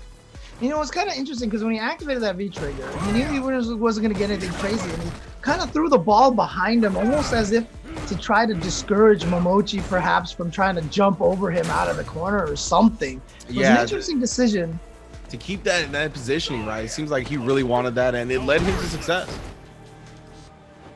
So now, of course, full critical are on Momochi's side if he wants to do anything with it. Ooh, the vacuum just had a range that time. Yeah, he hasn't been able to vacuum him at all. No. I don't think it's happened yet. You got it, I think, literally one time in the first round, but big opening for Sako now. Yep, go punch him into the corner and gets another counter hit. Delayed, not a true meaty, just a little bit of a delay. Beautiful hesitation right there to catch Mochi wiggling. Now we get the combo into the vacuum. Wake up DP. Finally got the vacuum. Oh, no anti-air? Yeah, and he got put low afterwards too. Oh my god, the punch. I can't believe they get swole like that. That's stolen move right there. That is so sick. I love it. I love it. The Juan, that is maybe the Seth's version of the Juan punch right there. Yeah, bro. Oh, legitimately. Oh man, Seth smash. Oh like man, Brian Cage out here, brother. Oh boy.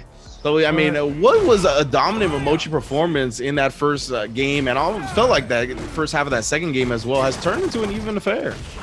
Yeah, and it really wasn't about Sako doing anything crazy or fancy, as we all come to expect from him sometimes. It was really just him being very patient and holding the neutral position. And same thing again here, getting Momochi towards the control corner and holding the position.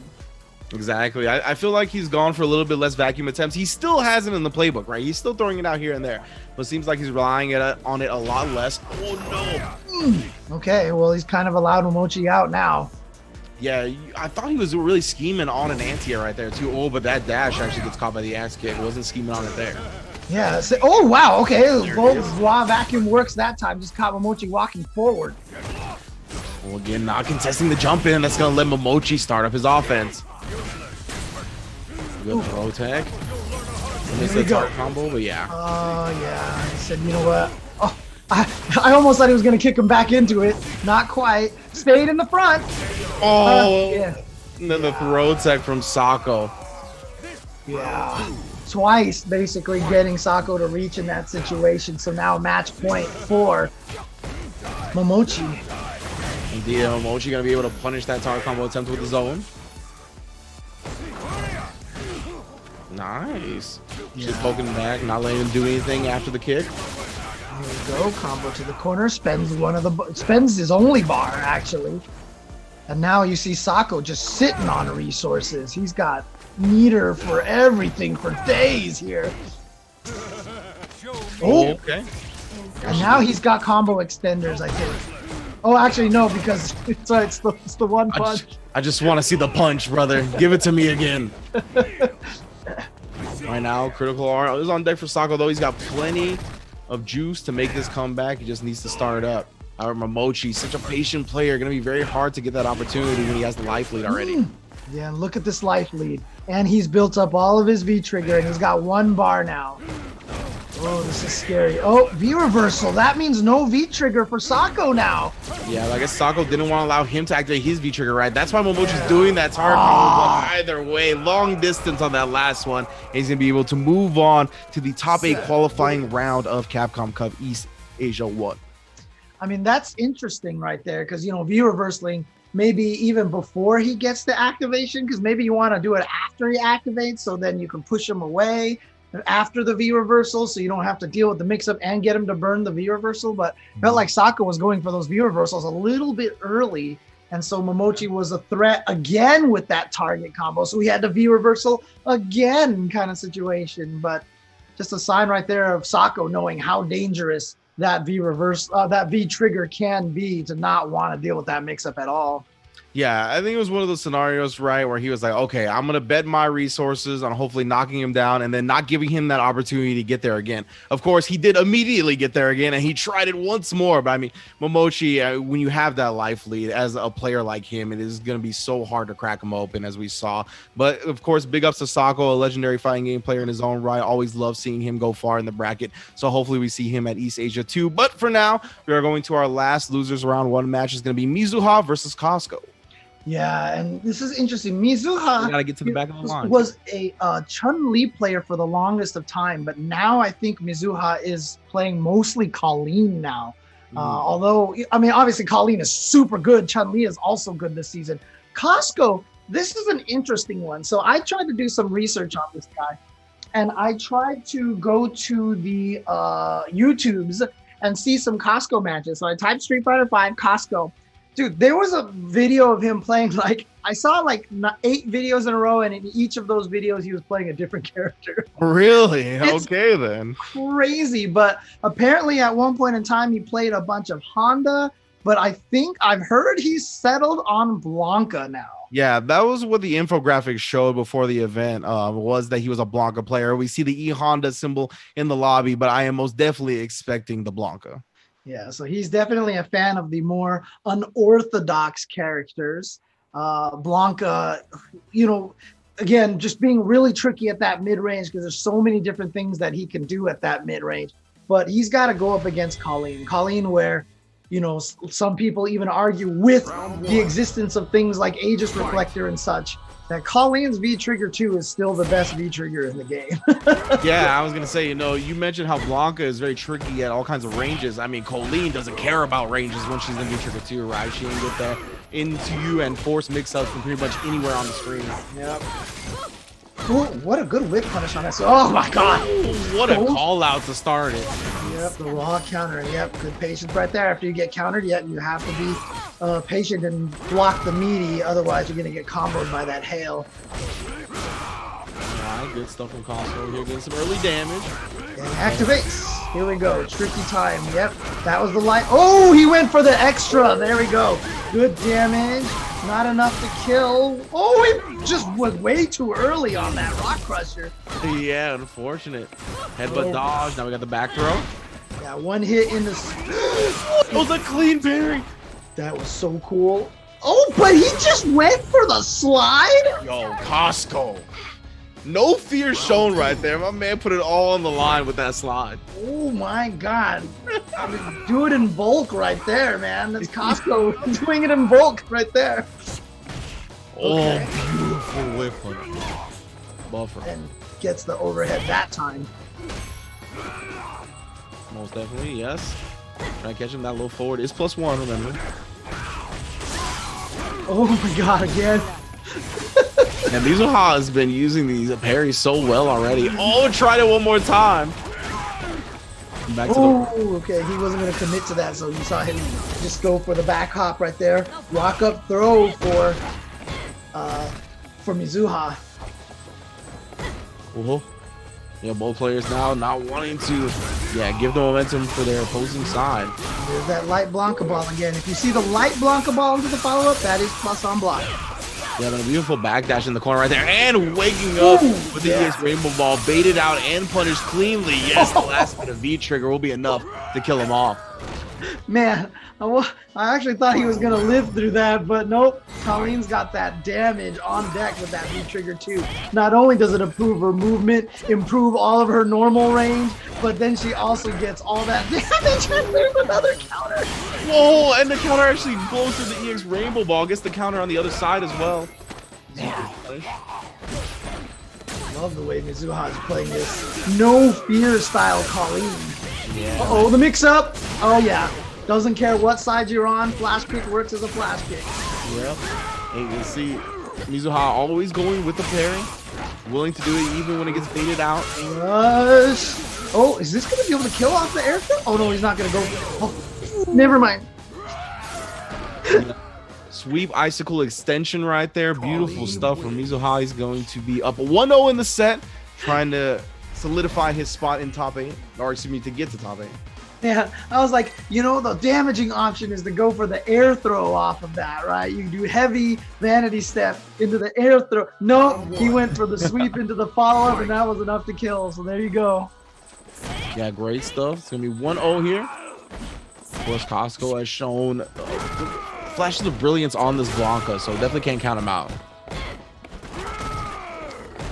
Light Blanca ball, harder to punish than the other Blanca balls. There you go, yep, getting that whiff right there. Had he gone for the cross-up, that would have triggered the parry.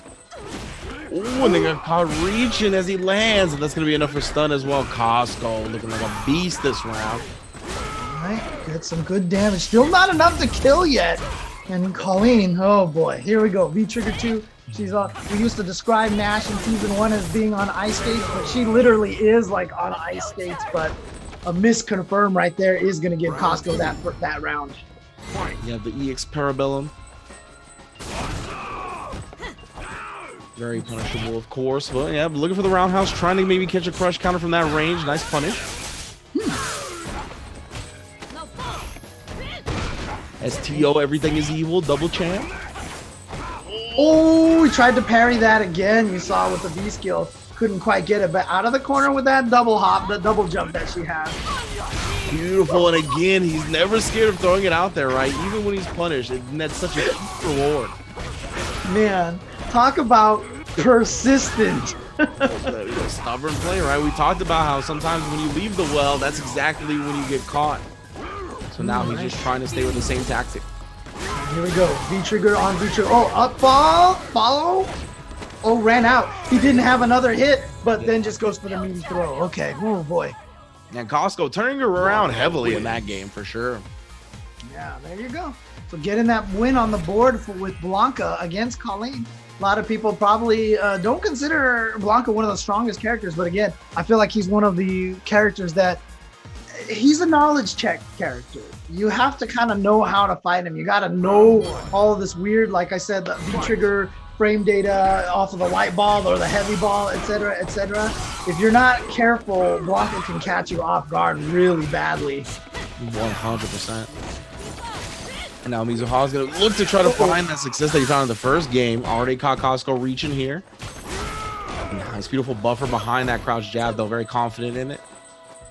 It's crazy, too, because Mizuha's just still not... Oh, finally! I thought he was going to go for a counter again, you know? Oh, he dropped the combo, but then, you know what? Costco said, oh, that's the shame here. Let me take this hit for you so that you can make the combo work. Okay, mix-up time. Back throw, forward throw. Yep. Another one. I don't think that's real. Oh, he tried to trick it and walk up. Yeah, see, that's negative. That's why he didn't hit a button afterwards, but he should be able to get the up ball. He didn't go for it. Ooh, but Costco made the most of that chaos during the V-trigger, right? You even mentioned during that negative frame, he just walked back and actually caught Mizuha trying to do something afterwards. Oh, I saw the standing medium punch. Okay, let's do the anti-air to stop the vanity step. Okay. Yeah, he's like, I'm just using my invincible move, brother. I'm not trying to play this game. That Blanca hop has been causing Mizuha a lot of problems. I mean, yeah, he's countered in the crush counter, big damage on the activation. Gotta deal with this. It's a 2-bar V-trigger for Colleen. Wasn't expecting to hit him, so the throw whiff, the hit stun was too long, and it was a counter hit. Precisely. And now the slide again. He hasn't been afraid to throw out those slides, even with the fully loaded resources from Mizuha. Not flinching off the crouch jab. Great defense. Oh, yeah, but the counter hit confirmed. Not enough to kill yet, but we've got activation to... Oh, the cross-up! Went for the up ball instead, and then gets the cross-up. Oh, man. And that's always a tough one, too, because I think if you stay crouching, it goes over your head. But you see it bounce up, and I think it's a cross-up if you stand up. I have to double-check that one again, but there you go. And Costco making the comeback all the way after losing game number 1. So great job to Costco. There you go. Yeah, and that's the thing, right? When you run into a Blanco or a player who plays an unorthodox character or an underrepresented character, they're going to know it through and through. And it's your job to know as much as possible to not get caught slipping. And unfortunately for Mizuha, it just seemed like there was a few moments where Costco was able to take full advantage of the lack of knowledge, and we're going to be moving on to a top 8 qualifying match, of course. As you can see, the way the top 16 breaks down. Our round 2 of losers is going to be up next. We have completed round 1 of losers, as well as our top 8 qualifying winners who took place earlier on in the stream. But what matches we still have to go? Itabashi Zengi versus Ryusei, Mochi versus Yoshikibi, Shuto versus Momochi, and Deadly Poison versus Costco. All incredible matches. And we're going to get another Korean player in top 8 as well. As you can see, Deadly Poison and Costco, whoever wins that, will be going on to represent Korea, along with Verloren, who is in winner's side. However, we are going to take a quick break before we get into this round 2 of losers. So thank you everybody who has tuned in so far on twitch.tv/Capcom Fires, and we'll be right back with more Street Fighter 5 action.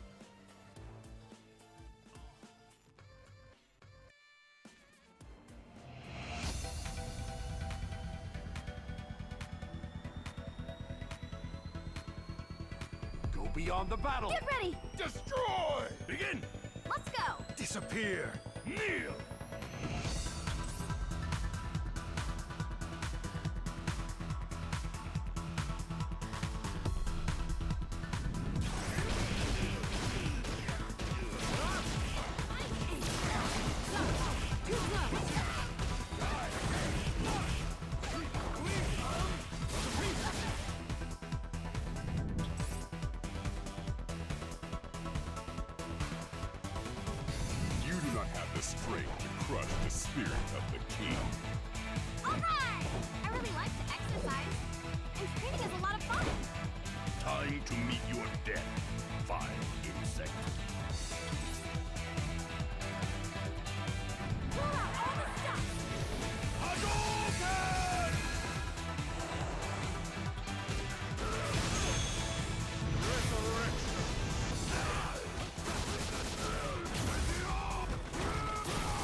And welcome back, everybody, to the Capcom Pro Tour Online.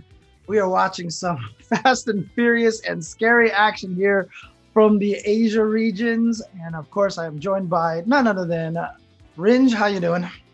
Doing fantastic, James. I mean, the Street Fighter V has been as high level as we expected, right? Of course, we expect big things coming out from East Asia, and they always deliver, of course. We have 3 legends and 4 great players already qualified in winner's side. It's going to be Tokido, Fudo, and Daigo, as well as Verloren, all going to be qualified. They're going to be here tomorrow at the same time on twitch.tv/Capcom Fighters to battle out to find out who is actually going to Capcom Cup, because remember, it's winner takes all here this season for 2020. And of course, we still have the losers bracket to go through. As you can see, round 2 has been determined, and we're going to start it off with that Itabashi Zangief versus Ryusei, which is a match I'm very much looking forward to. Yeah, again, as you mentioned, if it's winner takes all, there's nothing for second place, man.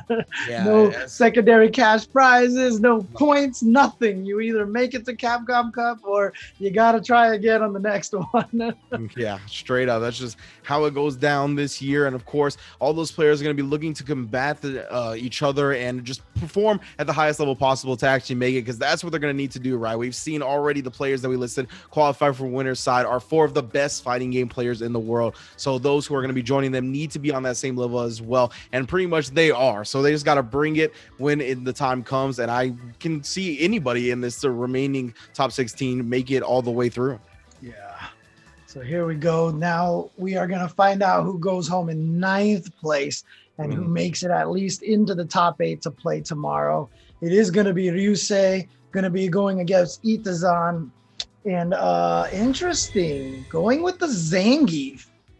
Indeed, yeah. We saw Abigail in the first match on winners top 8 for Abigail, or excuse me, winners top 16. Okay. Now he's going with his namesake, the tried and true. I'll see. Oh, already a quick absorption and a chop, showing that he is very much equipped to fight Urian in this range. Yeah. Oh, beautiful! Just when he gets in range of the SPD. I talked about. Oh, sorry. Go ahead. No. Go ahead. I was saying I talked about how, you know, Tokido, he put up that tier list that I know a lot of people had a contention with, but you know, you see Mochi doing really well with Dalsum. I'm sure that affects the list. Same thing for Itabashi and Kichipamu with Zangief. Yes. A lot of the Japanese players think very highly of this character thanks to those 2 players' performances.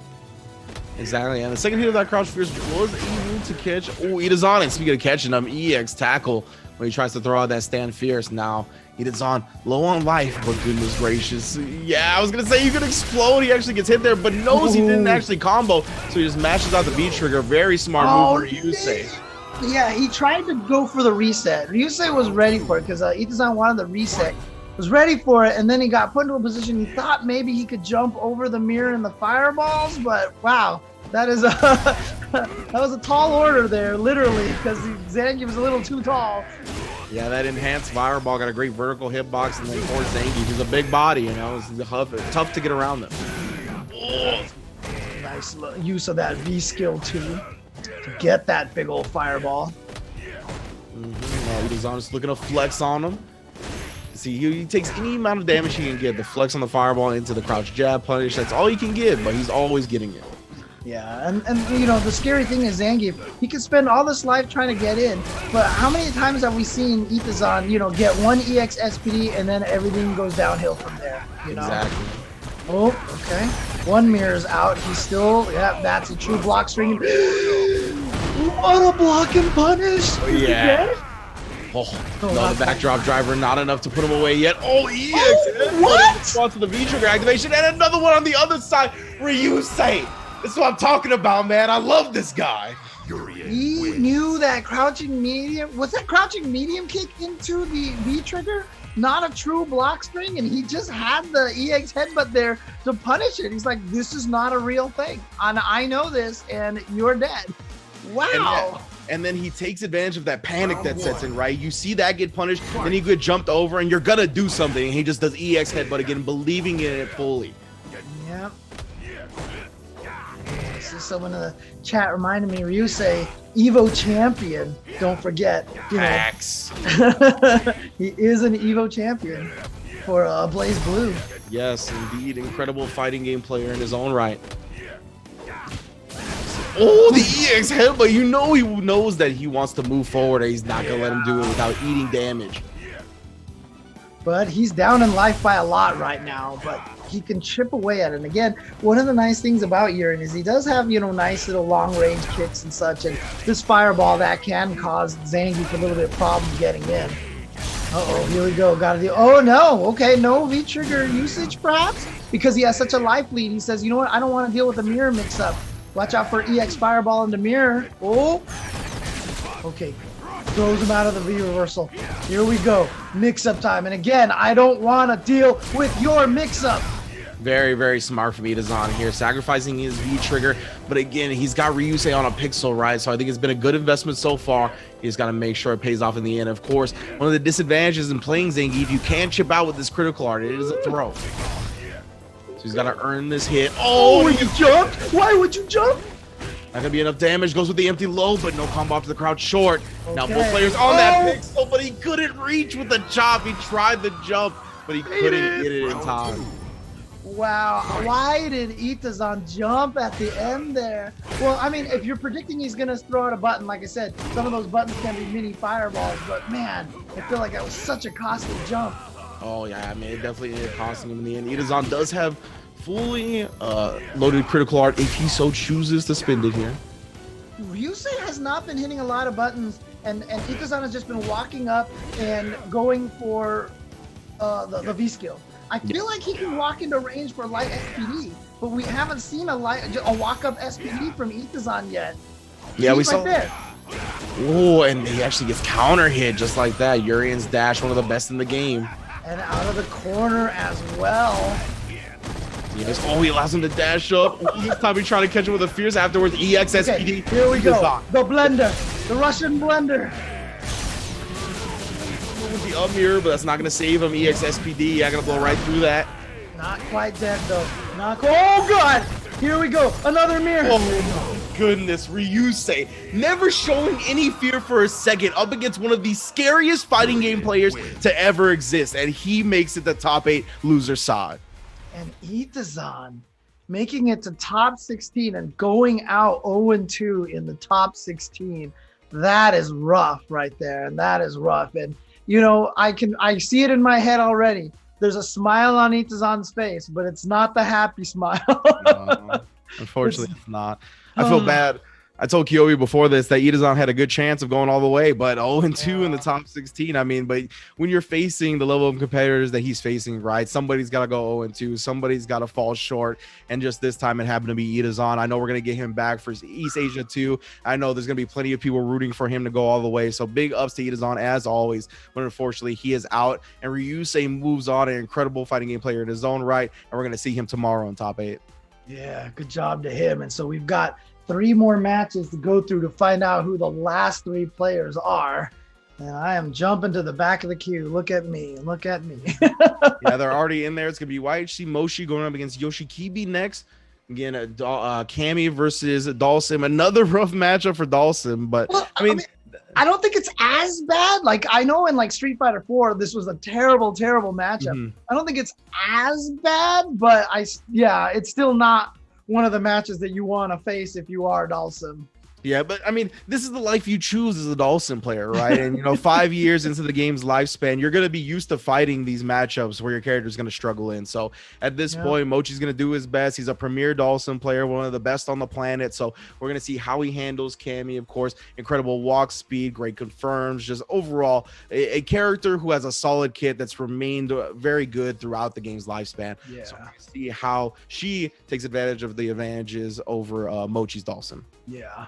But Mochi, you know, character loyalist through and through, going to stick with Dawson the entire way. And I always say that character loyalists are stronger as the game goes on, right? Because they get used to the bad matchups, they get used to the nuanced situations where characters in the topper tier or characters that are popular have answers that are just like pretty much laid out in plain text, while these characters have to kind of dig a little bit deeper. But with time, those deeper answers come to fruition, and we're going to see if Mochi goes in. But of course, we have a wrong stage here, so we are going to talk a little bit more with y'all from TV/Capcom Fighters while we get back to the menu. Thanks again, everybody. You can see the upcoming CPT online events on your calendar right now. And of course, there's also a survey. I believe you can go to capcom.us/2020 survey to find the link to it and fill it out and help Capcom improve the CPT and improve CPT online this year.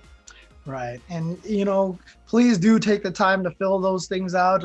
They will listen to a lot of the feedback, and it's very valuable information for them.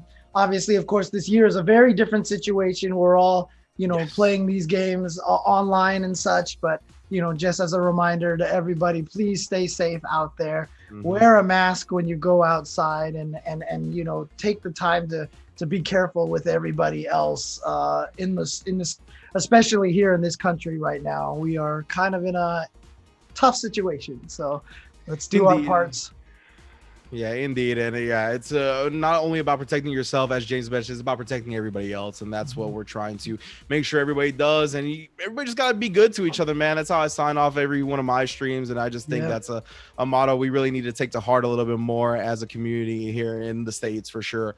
But yeah, it looks like our our test match is over. So I'm going to the back of the queue, and we're going to get right into it with Mochi and Yoshikibi here again. This is going to be a top 8 losers qualifying match. We only got 3 matches left to go today. I mean, we knew that this high level of Street Fighter V with these many different matches in the 2 out of 3 format, it was going to blaze by. I mean, it's already been like it's like an hour and 45 minutes, but it's felt like 15, honestly. Yeah, I know, right?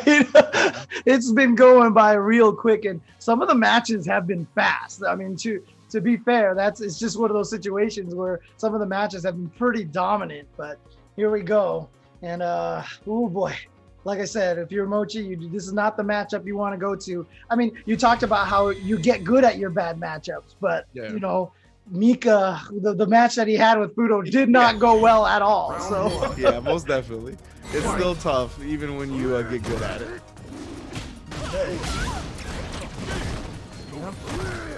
Kevin starting off nice and early here, trying to test Yoshikibi, see what type of presentation he's gonna bring to the neutral, and immediately just a crouch strong as soon as that drill lands anywhere close.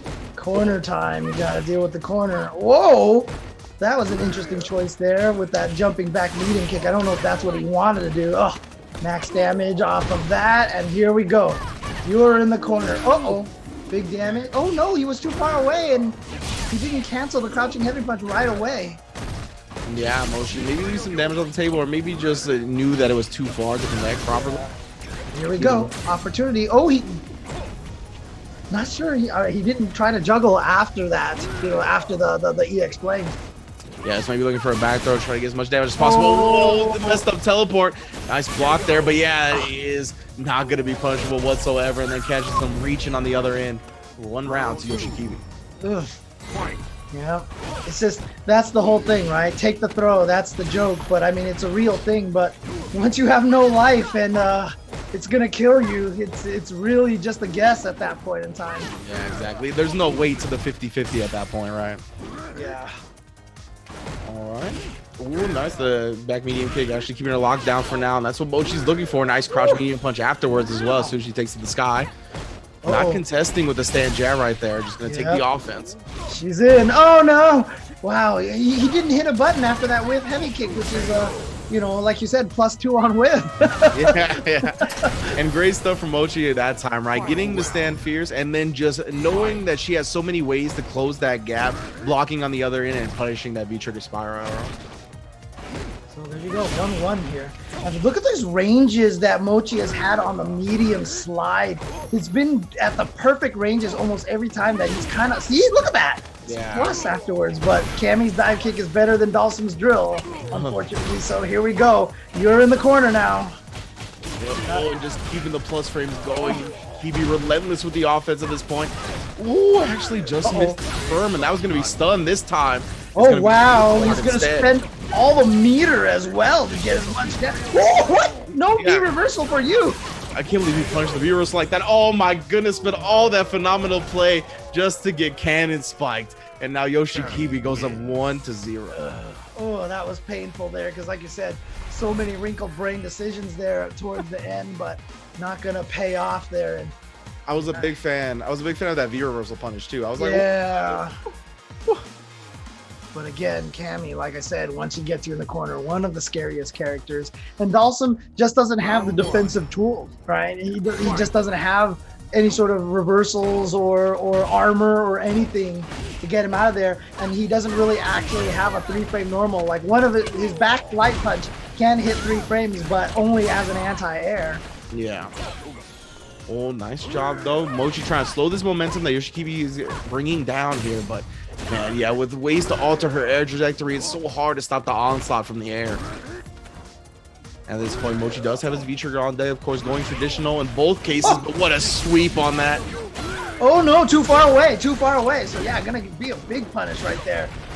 All right, Mochi with an opportunity here, but oh, gotta be careful going in the air. I was expecting maybe one of those Verloren anti-air drills. Yeah, right. Oh, way. Mochi gonna make the most of the opportunities given and take that round. Oh wow, starting out with the roundhouse, but not punished by any means. Yoshikibi. Here we go. Oh wow, nice poke right there. Challenge with the back medium kick, but just teleports and then gets counter hit himself. Oh, that had to have been an execution error on that flame. Yeah. Oh, Yoshikibi takes full advantage of that error, gets him with a shimmy at the end right there. You can see Mochi reaching, and now Yoshikibi on set point. Here we go. Here we go. But sitting on a lot of meter for Mochi. There we go. Crouching medium punch anti-air. And we got a little bit more damage out of that because he had made her block a couple of normals leading up to that point. There we go. Again, playing nice. Wow, went for the throw after the drill. That's brave right there. Because it's very hard to make that drill plus. But oh, what? Word? No stretchy arm for you, my friend. It immediately reacts with a critical art. Incredible stuff from Yoshikibi. Oh, but wake up, Yoga Gale. Yeah, have you got to pull out a trick of your own after something like that? Oh no, missed the dive kick. Yeah. Not this time. Oh, tried to go for the get him to reach on the shimmy. He's still okay. Beautiful distance on that drill. Trade with that heavy punch. He's still alive, and he's got a lot of meter. Spends one of it to get out of the corner. Oh, no. Finally contest successfully after that drill. Now we're in the corner here, and Yoshikibi qualifies for top 8 loser side for East Asia 1 of Capcom Pro Tour Online. Oh man. It was tough. Well, you know, I mean, we can at least have the satisfaction knowing that fan favorite Cammy is advancing forward, because I know everybody in the chat is talking about how much they love seeing more Cammy in the tournament right now. Yeah, you gotta give it to Yoshikibi, right? One of the upcomers in the Japanese fighting game scene. We talked about his results at EVO 2018, EVO 2019, and he's here making a name for himself in the Capcom Pro Tour Online, where all that matters is first place. You win or go home, and he is going to live another day. He is going to move on to top 8 tomorrow to compete up against the monsters that have already qualified. But I believe we are going to take one last break before we get to our last 2 matches in losers round 2 and see who qualifies for top 8 tomorrow. So thank you all for joining us so far, and please stick with us for those last 2 matches. Coming right back at you after this.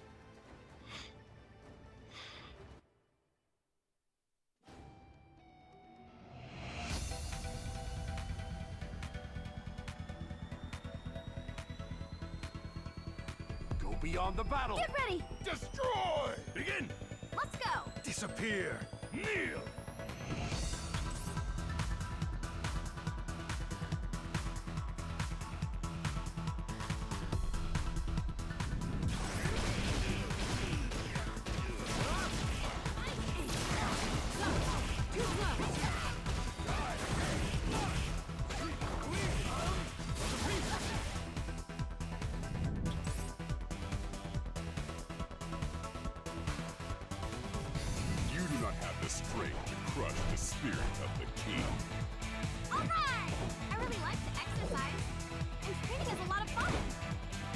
To meet your death. 5 insect.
Let's have some fun.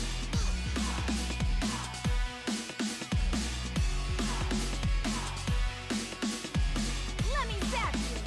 Here we go. With that's that. Terrific wing!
Hello, welcome back everybody to the Capcom Pro Tour Online.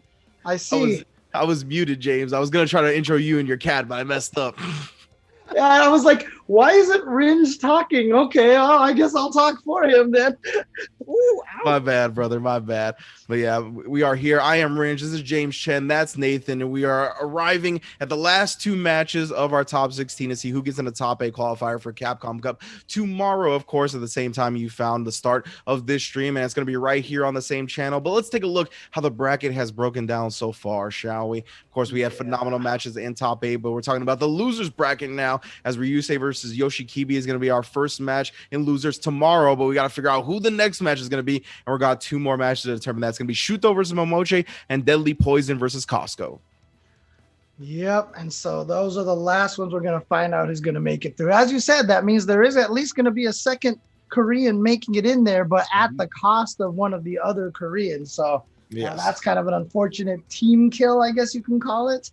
Oh, yeah, for sure. Team kill, region kill, regardless. We're going to get one of those right now as well, as because we are getting Momochi versus Shuto next. Of course, Momochi looked real good on that Seth in the first round up against Sako, right, in the mirror match. So now we're going to see how he combats the Urian, of course, an incredible character in its own right, and just been running roughshod all over the online scene here in 2020.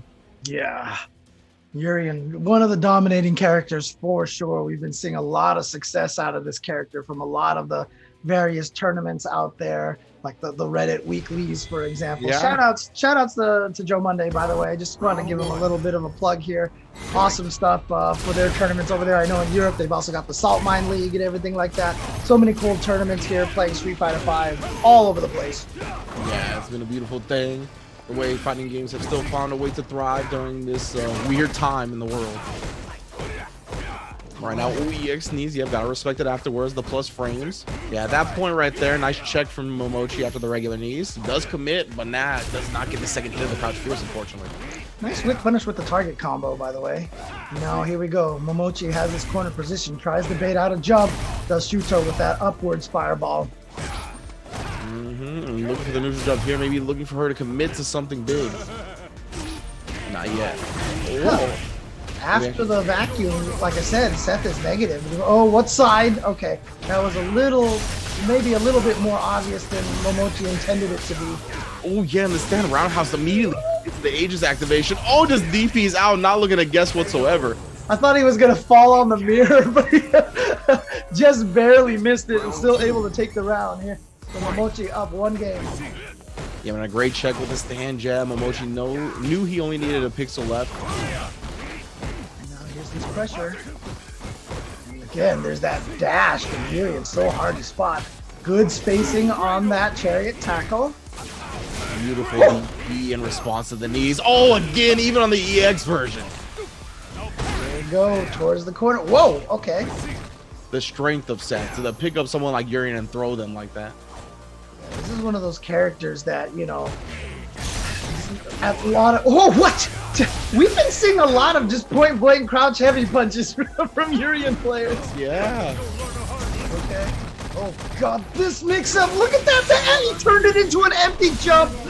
Oh, what a wrinkled brain play right there. Momochi, yo, I mean, he picks up characters so quick. He's a fighting game expert. You can see his proficiency with Seth is already off the charts. That was gross. That was disgusting because you're sitting there and you're blocking this. You know, okay, left, right. He's going to do some neutral jump. Okay, I got this. I can block. And then he turned it into a high-low mix-up. You're so worried about the left, right. He turned it into a high-low, had the critical art on deck to complete that round. That is gross. Yeah, I've tried to start this round with a vacuum, but met with a headbutt from Shuto. However, off that tower combo, does steal the move. Yeah. Awesome. I forget what move Seth takes from Yuri. Is it the headbutt? Or? I'm not sure, dude. Oh, well, we're probably going to find out right now. No. Oh, doesn't choose to spend it. You can see he still has it right there. The V-Skill 1 is still flashing. He just chose not to spend it just yet. And indeed. See here now off the EX legs. Ooh, just going with the standard Seth combos that hurt. And now the forward throw is going to put Momochi on set point in what feels like a blink of an eye. Momochi has just been playing out of his mind. Who the heck put him in the losers bracket? Right? So Momochi's one of those players that you see, and when they're on point, you're like, how does this person lose ever?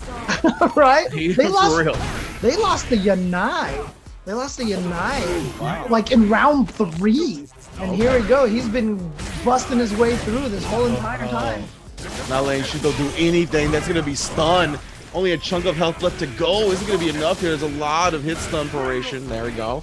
Yeah. Oh my goodness, the EX DP. Stop thinking you could take your turn. This is Momochi's world and you're only living in it, Shuto. And Momochi completing with the hood perfect right there. Yeah, it really was. Oh, we got that little bit of chip at the end and it responds with the EX DP. Wow.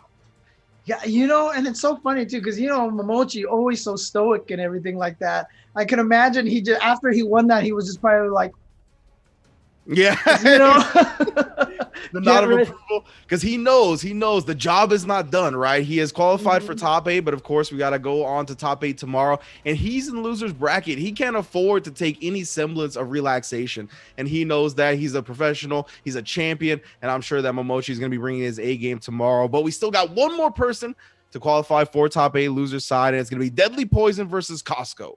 I will say one thing though. I'm sure standing right behind Momochi is Choco Blanca, who is probably very happy about this. Exactly. Yeah, now they can, it's going to be chill out for the rest of the evening, right? Qualify, doesn't have to worry about anything anymore. I have to worry about getting to the back of the line though. There we go. Oh yeah, okay. I'm good. But yeah, you can see Deadly Poison and Costco going to be going up against each other. Poison, Deadly Poison with the poison, and Costco with the potentially Blanca, unless he thinks it's not a particularly strong matchup and he wants to go with another character. Because like I said, it's a very apparent that he can use a ton of different characters. But interesting that he settled on Blanca as his main right now. Yeah, you mentioned before when you were looking up YouTube research for him, right? He was playing all kinds of characters. My man was a journeyman. He was going all over across the character select screen, but we did see Blanca today. That's who we thought he was going to bring to the table, and that's who he's looking to qualify. It's a top 8 with, I believe. Yeah, and of course, since this is standard CPT rules, you know, you're not locked to any character. You can change whatever you want, but it is going to be Blanca, and I believe Poison can punish all of the Blanca balls on block, regardless of the speed. So let's see how that plays out in the match. But I'll be perfectly honest with you, I don't see this match a lot. Yeah, definitely. I haven't seen this match too much either. But theory-wise, right? Yeah, she has so much range that any of these Blanca balls, even when he bounces back, she's going to be able to do something about it. And right now, just using that whip to cover the space, air to air. She'll take it though. Came out ahead on damage. Oh, well, maybe not. Didn't punish the light Blanca ball that time. Indeed, indeed. All right, gets the slide, and this is how Costco has started a lot of his offense, just gambling on the slide. He did have V-Trigger to cancel it this time. Didn't need it. Lots of damage here, not biting. Watch out for the V-Trigger activation. Here goes light Blanca ball. Oh, God, what? Just, Man, James at a loss for words. The Blancas out there have researched that mix-up so well that if you don't know it, there's just like, it's like, how do you know which way to block? Yeah, you just gotta try to not get put in that situation in the first place. That's way easier said than done. Yeah. All right, nice combo for Poison. Deadly Poison. Goes for the throw after being +2. Oh boy, here we go. Big damage. Yeah, but the cross hop, bro. The cross hop. Oh no, and now you're on the verge of stun, and you got caught reaching. Costco with the meter on deck to put this round away. Not just yet. Oh, the slide at the end, indeed. 1-0 to the man, rocking the Blanca. Oh boy, man. Remember, Costco lost the first game in the first match that we saw, and then came back 2 in a row. It looks like he's in the groove right now. It's definitely looking like he's in the groove because that was a dominating performance. Wow. Yeah. And a Blanca in the zone is so scary, even more scary than just a regular Blanca, bro. When they're really feeling it and they can test your limits, that's when it gets even scarier. And like I said, I mean, Blanca's not one of the characters that is considered one of the strongest in the game. But I'll tell you right now, when I play online and I see Blanca, I'm terrified because you just know those Blanca players are crazy and they have the weirdest mix-ups ever. Yeah, and they're just like all lab monsters, right? They have these weird, crazy mix-ups. They know the frames when you can press buttons and when you can't. It's definitely a tough situation to deal with. Great anti-air there from Deadly Poison, though, and the side switch. There we go. Punish the reach and the Molotov to get the burning going. Yep, look at all that. What the? It's just clipped on the top. Oh, he's going to be able to charge, yeah, and have the charge for the up ball there. Combos into the electricity. Keeps the pressure. Again, electricity plus on block. Woo!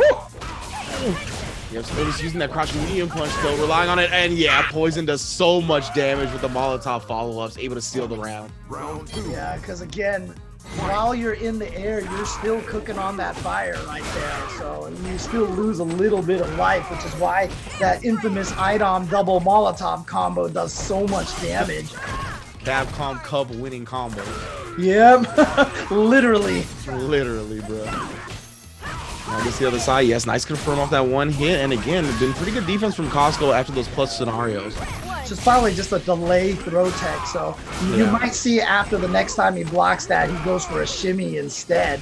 If there is a next time, let's just put it that way. Yeah, but he immediately gets checked on that dash. Great defense from Costco once again. Tried to get the miss cancel right there and dash in, but Costco ready for that. Costco is at match point. Yeah, hopping on in, catching her, pressing buttons. Whoa. Nice big Ooh, wow. Deadly Poison. Just like that though, the EX wake up ball. Gonna get some more breathing room for him. And then reset this neutral so he can start hopping around again, make Poison uncomfortable. And again, Poison's crouching medium punch is such a good anti-air, but Costco's been so deceptive that it just hasn't been working properly. Yeah, then just aggressive with the offense. You're going to activate the V trigger, and now you got to guess, my friend. Oh, just stayed it low. And then up ball, and then, yep, that's all you needed. You didn't even need the follow-up hits at all. Great stuff to Costco. Going to be qualifying our last qualifier for top 8 of Capcom Cup East Asia 1. Yeah, I just want to ask everybody in the chat right now, how many of you guys had Blanca picked to make top 8 for the Asia CPT Online? Well, Costco's got your back. Yeah. Yeah, you know, you talked about some of the fan favorites like Cammy getting in. I know a lot of people are going to be happy about seeing an underrepresented character like Blanca just run roughshod over top 8 tomorrow. Big ups to all of our qualifiers today. It was a phenomenal day of Street Fighter V. I'm telling you right now, Poison's problem is, you know, she wasn't wearing a mask, right? We've already seen all the viral videos. You can't beat Costco without the mask, right? I mean, come on. The parse? I see you, James. Oh man, but congratulations to our top 8 qualifiers for tomorrow. Again, you guys definitely want to see that tomorrow. Yeah, it'll be on starting about the same time that we started today, at about 1 p.m. So it's I'm sorry, 1 a.m. Oh my goodness. Pacific time, 1 a.m. Yeah, the pre-show should start at 1 a.m. Pacific time with, of course, F-Word and Logan holding it down as always with the fighting words. Either they're doing the Thursday weekly show or the pre-show, and that's how top 8 is looking tomorrow. You can see it right there. Tokido versus Daigo to start everything off. Fudo versus Verloren on the other side of winter semis, and then the losers bracket, we got Ryusei playing like a monster, going up against Yoshikibi, and then Momochi with that Seth going up against Costco on the Blanca. That's going to be an explosive matchup. It's going to be an amazing day of Street Fighter V. Please join us all right here on twitch.tv/Capcom Fighters. You already know how we're getting down. James, you got anything else to say before we sign off? No, man, there's just some good Street Fighter, dude. Really enjoyed that, and it's going to be better tomorrow. Again, I can't believe we're getting Tokido versus Daigo. Those are 2 players. I think both of them have not missed a Capcom Cup. You know, so again, if one of them takes it this event, the other one would have to take the next one in order for both of them to keep that streak alive. So a lot at stake here. Man, it's wild to think of some of the players we're not going to get at Capcom Cup, but that just makes these matches that are going to happen even more intense. So thank you all again for joining us here today on twitch.tv/Capcom Fighters. It's going to be another phenomenal day of Street Fighter V tomorrow evening. And yeah, thank you all for joining us. Be good to each other, and we're out and see you tomorrow.